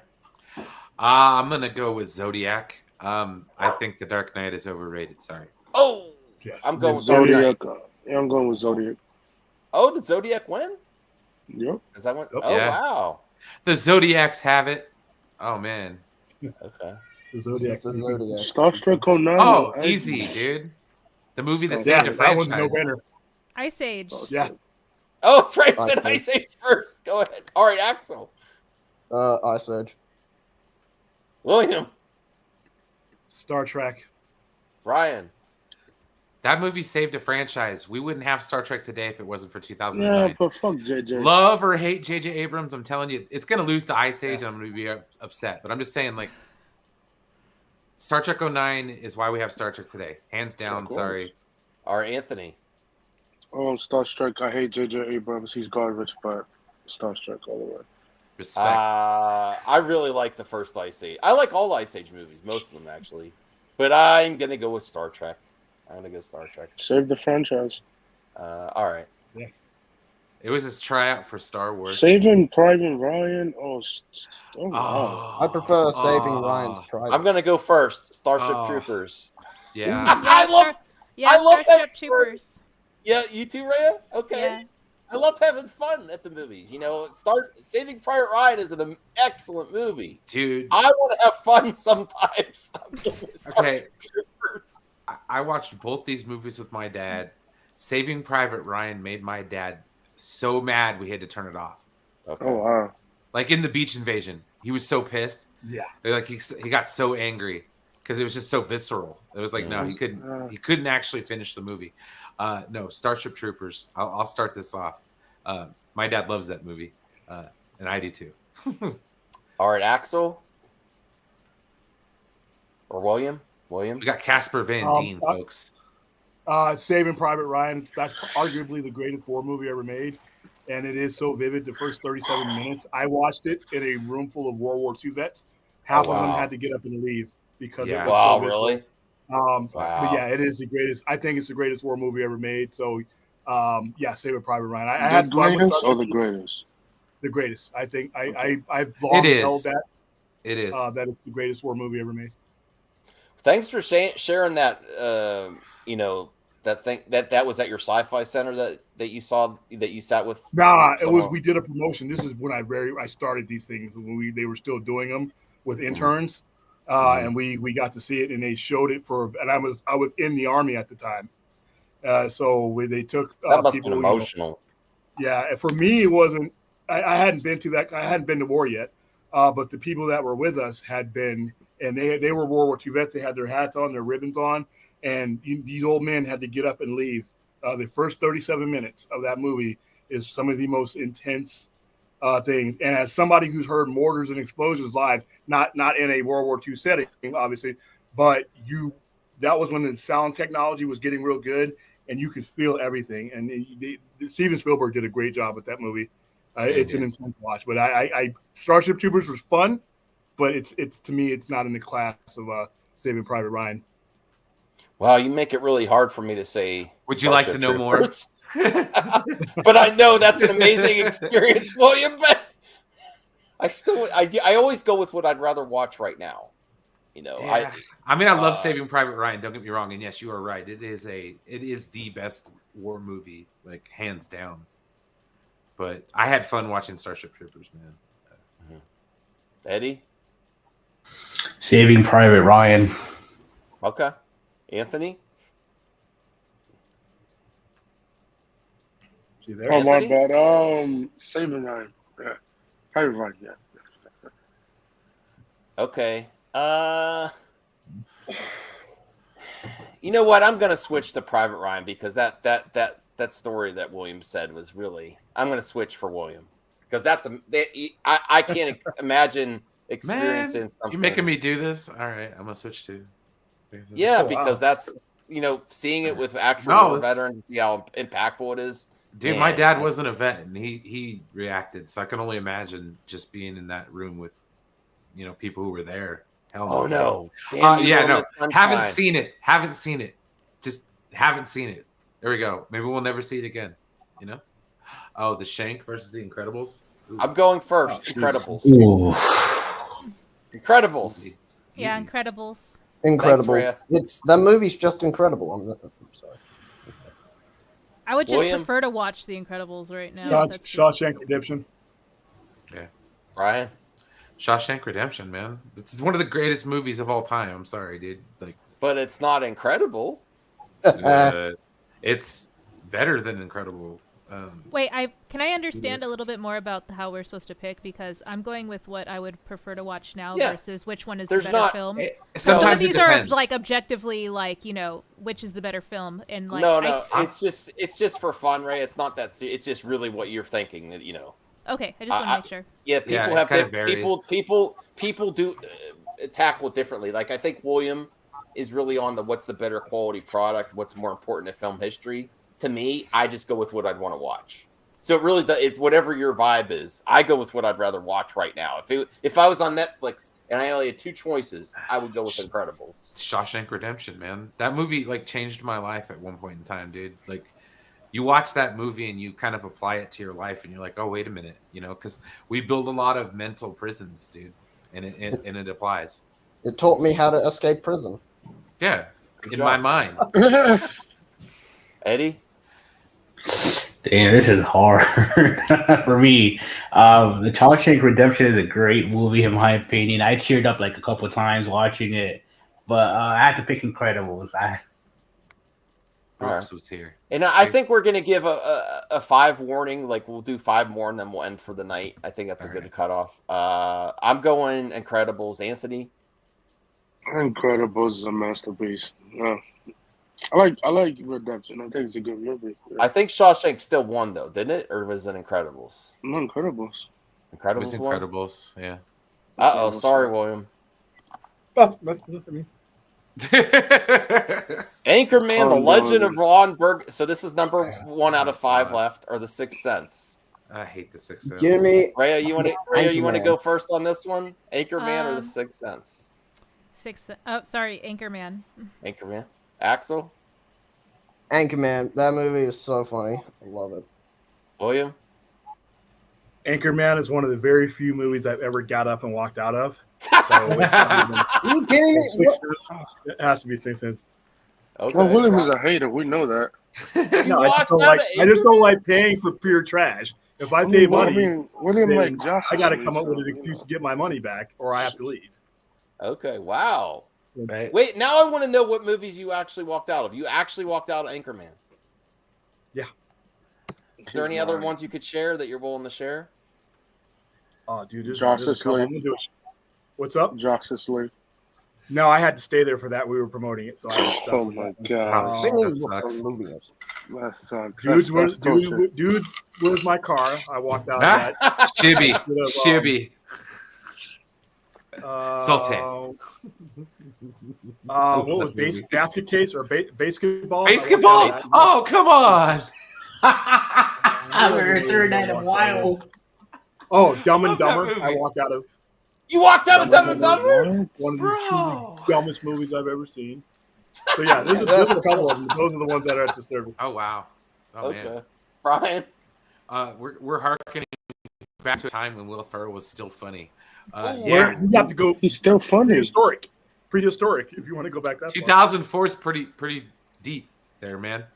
That's almost going back to the 90s with Night at the Roxbury. No, it's wow. I hate Sixth Sense, dude. Those movies are always I don't like those movies at all. Shyamalan. Yeah, I'm sorry. Signs confused me. No, but I'm going for Anchorman. Okay. Eddie?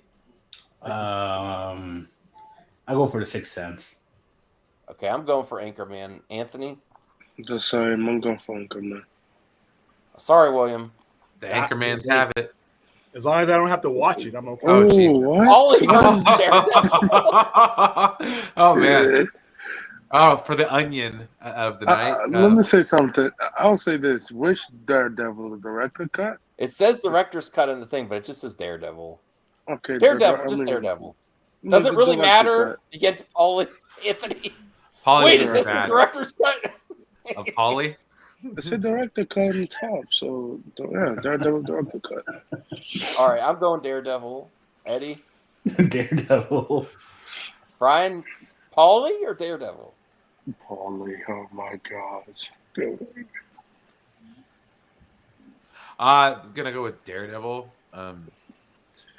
Daredevil's not a bad movie at all. It's not. There's cheesy spots in it. It was a trial run for Batfleck, you know? Yeah. William? I'm not even going to justify Pauly with a thought, so Daredevil. Okay, Axel? Probably Daredevil or something. Rhea? I've never seen either of these movies, but I'm more intrigued by Pauly, to be honest. Oh, really? Whoa. You're not a Fair Ben enough. Affleck fan or Daredevil or what? Because, like, I already kind of know just because of how old this movie is and how much people have talked about it. But I have no idea what's going on with Pauly, so that's what's more interesting to Oh, me. okay. There you All go. right. It sounds like a, Daredevil's actually a good movie. The director's cut's pretty decent. Sure, it's on YouTube. True Must have Romance? ended or True Oh, Romance? Christian Slater and Patricia Arquette. Oh, True man. Romance versus Monsters, Inc. We scared because we care. Monsters, Inc. Axel? Monsters, Inc. William? True Romance. Right. I'm sorry, that's William. The way William says that, he's like, oh god, these young fellas are gonna think. I love Monsters Incorporated. So, yeah, Monsters Inc. You can just say Eddie? Monsters, Inc. Monsters Inc. I'm going Monsters Inc. too. Monster Sorry, William. Inc. Yeah, Sorry. Monster Inc. Like I said, as long as my penalty is not having to watch some of these movies that you guys are voting for, I'm good. I mean, oh my god. Can we skip these? Like, no. I want to Apple skip this dumpling one. gang, 50 right? Hey, First skip Dates. this one. Yeah, Yeah, skip let's this skip one. one. 51st Oh Dates my too, God. man. The movie's awful. Harry Potter. The Is Chambers it of problematic? He's like taking Bad to advantage of worse. someone with short-term Yeah. memory loss. It's very problematic now that you think about it. But it's fun still. Can I we don't know. skip Why both? not? I don't know. Skip both. Skip All Chamber right. of Secrets. Wow, that's fucked up. What? I like Chamber of You're Secrets. skipping a Harry Potter film? Come on, are you crazy? You skip 50 All right, First all right, Dates, all right, man. all I right. was confused at first because I thought like, oh, Ron has his own movie now. Oh wait, and then I read the title underneath. All right, Anthony, you want to go first? Harry Potter, you know. I'm going 50 First Dates. I like that's Adam. a bad movie. I like Adam Sandler and Drew Barrymore getting back together, even though the premise is kind of messed up. It is messed up, man. Eddie, Chamber of Secrets. Brian, Chamber of Secrets is the best Harry Potter movie, so yeah. I In disagree. my William? opinion. Pass. Pass, Ah, Axel, Pass. Rhea. I'll watch Chamber of Secrets. Okay, Chamber of Secrets ones. All right, we have two more after this. Oh, taking long. Wow, it's taking a long must time. be a good one. We broke it. You broke it. What's It must going be on? good. What is going on? It's like, no, your show's over now, homie. Oh, Whoa! What the heck happened whoa, there? what It the had fuck? Peter No. Vendetta. Oh, all right. Skip these ones. Edward Skip these Scissorhands ones. is a good movie. Just skip Chamber of Secrets. Yeah, just skip Chambers. Yeah. All right, you want to go first on this one? Harry Potter, Chamber of Secrets, or Edward Scissorhands? I'll watch Edward Scissorhands. Axel, The Harry Potter one. William, Edward Potter. Scissorhands. Brian. Oh God, it's been so long since I watched Edward Scissorhands. Edwards. Oh God, I'm gonna go with Chamber of Secrets. I'd watch that right now. Eddie. Ooh, damn it. I love Edward. I love Edward Scissorhands, even though I'm a loyal Potter fan. I had to pick Edward Scissorhands. I think I'm going with Edward Scissorhands. Anthony. Edward. Okay. Scissorhands. Last one of the night, unless it stinks. We'll do one more after this. Skip. Come on. Ratatouille. Even though I like that. Yeah. Ratatouille is better than. In Ratatouille, God damn it. This is All gonna right, be we'll do the one one you end on. Yeah, please. Smash or the Incredible Hulk. All right. Whatever. This one Incredible stinks too. Here's my. I would go Incredible Hulk. Anthony, Incredible Hulk. Eddie, Incredible Hulk. Brian, I'm gonna go with Snatch. Snatch. William, Better. Incredible Hulk. Axel, Incredible something. Aria, Snatch, or Incredible Hulk. Incredible Hulk. All right, maybe we'll do one more. Dude, Brad Pitt's accent in that movie was legendary. Fargo or Good Will Hunter? Ooh. Oh. Damn. Let's go. William, go first on this one. We'll end it with this one. This is a good one. William, think about Ben By an Affleck. inch, I'm gonna go with Good Will Hunting, Yep. but by not by a lot. I mean, tomorrow I could say Fargo, but right now I would say Good Will Hunting. It's slightly better, but not by a lot. Ray, do you have a pick on this, Fargo or Good Will Hunting? I haven't seen either of these, to be honest, so I guess I'll pass. What the hell? Sorry. Well, we can't, William. We can't shame the younger. Movies. They're not us old dudes. We can't shame the young people. They are all younger than I'm us. too busy watching Polly and Twins. Holy mackerel! Axel. Pass. Brian. Dude, they put her in a wood chipper, man. Or dude in the wood chipper, man. Fargo. Fargo. Two Academy Award winning movies. That's a tough choice, man. Yeah, that's Eddie. tough. Ben Affleck and you know who? Matt Damon won their Academy Matt Award. Damon, yeah. Good Will Did you Hunting. see them? Williams. Yeah, I did. Good Will Hunting. Okay, I'm going Good Will Hunting. Anthony. Good Will. Yeah, everyone was amazing in that film. Minnie Driver, Rob Williams, Matt Damon, Ben Affleck. One more. What's up? All right, one more. Unless it stinks. Psycho or the X-Men? Oh my god! All right, I'm going first. 30 minutes later, one more. I'm going first. X-Men Last Stand.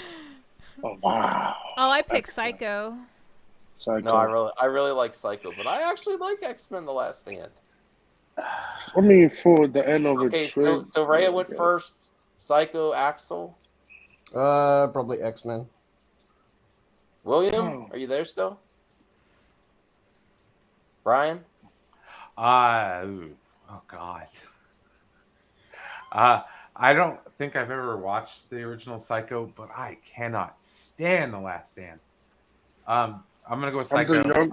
Alfred Hitchcock, historical significance over one of the trash movies of all time. Eddie? I never seen Psycho, but fuck The Last Stand, so I'm just pick Psycho. Boom. Yeah. You do it out in the square, right? Yeah. Psycho. Okay. Anthony? Psycho. One more time. One more. All right, one more for Anthony. This has got to be it. This is addicting. Matrix. Can we skip Matrix? Oh hell no, dude! I'm voting Air Force One, dude. That's the greatest movie of all time. Get off my plane, Anthony. You start. Air Force. I'm going Matrix Reloaded. Oh my god, Eddie. Damn. The Matrix Reloaded. Oh Brian. Air Force One, dude. Gary Oldman. Come on, I love that movie. Air Force One, all day long. What, William? On the live stream. Matrix Reloaded is actually one of the better sequels of the last 25 years or so. Actually, slightly better than the original. Dude, is Air Force One on anything? I gotta watch that. Axel? Matrix Pass. Reloader. Okay, Rhea. Matrix Reloader or Air Force One? I haven't seen either of these either. So Oh, you still haven't seen the original Matrix trilogy? No. Okay. I think Matrix One though. Sorry, Brian. Air Force Ones. Oh, wrong song. Oh, that's a good one. This has got to be the last one. Hellboy. Yeah. Nelly. All right. This is the absolute last one. Rhea, you go first. Rhea. Hellboy. Axel. Hellboy. William, forget your customers. Which one? No, I'm just kidding. William, are you available? I don't know. Brian? Yeah, hold up. Ooh, wow. Hellboy is a good fucking movie. Hellboy by an inch. Okay, Brian? Hellboy. I don't like Quentin Tarantino. Eddie? Reservoir Dogs. I'll go Hellboy. Yeah. Anthony? Hellboy. We need a sequel to Hellboys. We need Hellboys 3 ASAP. Fuck Paramount or whatever. All right, that's enough. That's enough. Oh, this is easy. Hangover. Oh wow, two bad ones. Okay. Hangover. What? It's a never end. If we keep looking at the last one, it's a never ending. It'll just keep going. Yeah, I think we're gonna call it a night to the max. I appreciate all the panelists. Go check out Rhea's channel. Go check out Axel and his great artwork. Go check out William on the Poindexter Pantheon on Friday nights with the Sci-Fi Center Live. Check out me. I have a channel. Check out my channel. Check out Eddie's channel for all the top entertainment news. I really get my news from Eddie. I'm like, what's going on? I'll check out Eddie's channel. Yeah, my community tab. Yeah. My great pal Brian helps me out on the show, makes it great. Check him out on 10 Forward, and he has started to stream again on his own channel too. And we might pop over there once in a while. Go check it out. He does some gaming streams. Go support Brian. And stop off and Anthony's see here on Fridays. Listen, Sci-Fi Center I'm gonna presents. nail all you guys one night. This is gonna just fucking. Did you write the Bible? Oh man, you guys are so mean. Like I'm sitting here going like, man, that's messed up. Because I get crap like that all the time. William's a young dude, and I'm not even that old. Enough ageism here. Yeah. These damn kids and their whippersnappers. Never having to live without cell phones and remote controls and streaming and YouTube. Whoa, remote controls. Now that's old. Well, you guys, I never remember a time without remote controls. I'm sorry. I feel sorry for your guys. I always had a remote for my TV, bro. You were around during the 1800s, man. Get out of here. I love you, man. But when you said without remote controls, I'm like that. You lost. Generation got rid of all the cool bookstores and all the cool record stores and just everything. Just that. William's taking us out with an old man rant. Not even old man rant. He was still. Rhea, can you remember a time without remote controls? No, I don't remember. I don't remember my TV not having a remote. You guys never had remote controls? Oh. Yeah, I love that. Wow. Brian, what about you? Do you remember non-remote controls? God damn it, William. I was trying to. I had hand-me-down TVs. I had one of those ones that had the UHF and the VHF knobs. Channel 56, baby. Oh, heck yeah, man. It was like, chunk, chunk, chunk, chunk. And then you'd sit there, turn the knob, adjust the rabbit ears just right. Oh, dude, get out of here. What's a remote? Oh, dang. High living when we got a remote in the late 90s. We've gotten fat and happy. Yeah, I was by then. All that Cocoa Puffs I used to eat. God damn, man! Imagine having no remote controls in the age of streaming. Oh my God, that's a nightmare. Oh God, you're just sitting there staring at the screen, like a blank screen, because you can't even select the app. Nothing would ever get watched. That's crazy, man. Oh no. Oh no. Well, the chat is really going hard at you, William. You guys are assholes, is what it is. Right? You didn't have to lead with. You didn't have to try to end the show with. Remember when we didn't have remote controls? I'm like, oh my God! Everybody love everybody.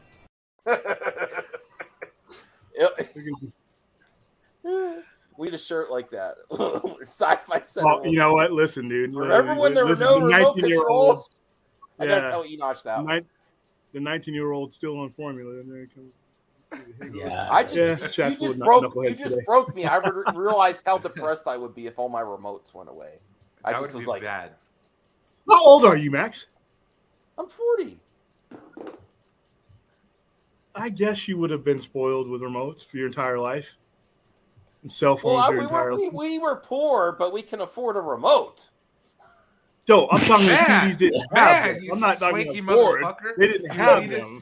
No, I didn't mean that as a diss on you, Brian. You got boozy Max over here. I mean, damn remote. There were old TVs, but they still had remotes. I had a console TV, bro. They were old TVs. It was a sucky. Oh, hear about this. It was a sucky remote that only worked half the time. Like you had to shake it. And but like, you had a remote. You had to direct it exactly towards the TV. It didn't have a good range. Our remote was the range on that remote TV. really stunk. Yeah. Yeah, it was. I still had to like hit the TV to get to work a few times. You know, there you go. I had tube TVs. You know, it wasn't all plastic. Wow, you must have been rich. Oh. No. Nobody got the Back to the Future reference. All right, we're in the stream. It's over. Their conversation is efficiently stalled out. No, it's all good. Peace. And remember, every time you feel down, everyone, remember, we have remotes.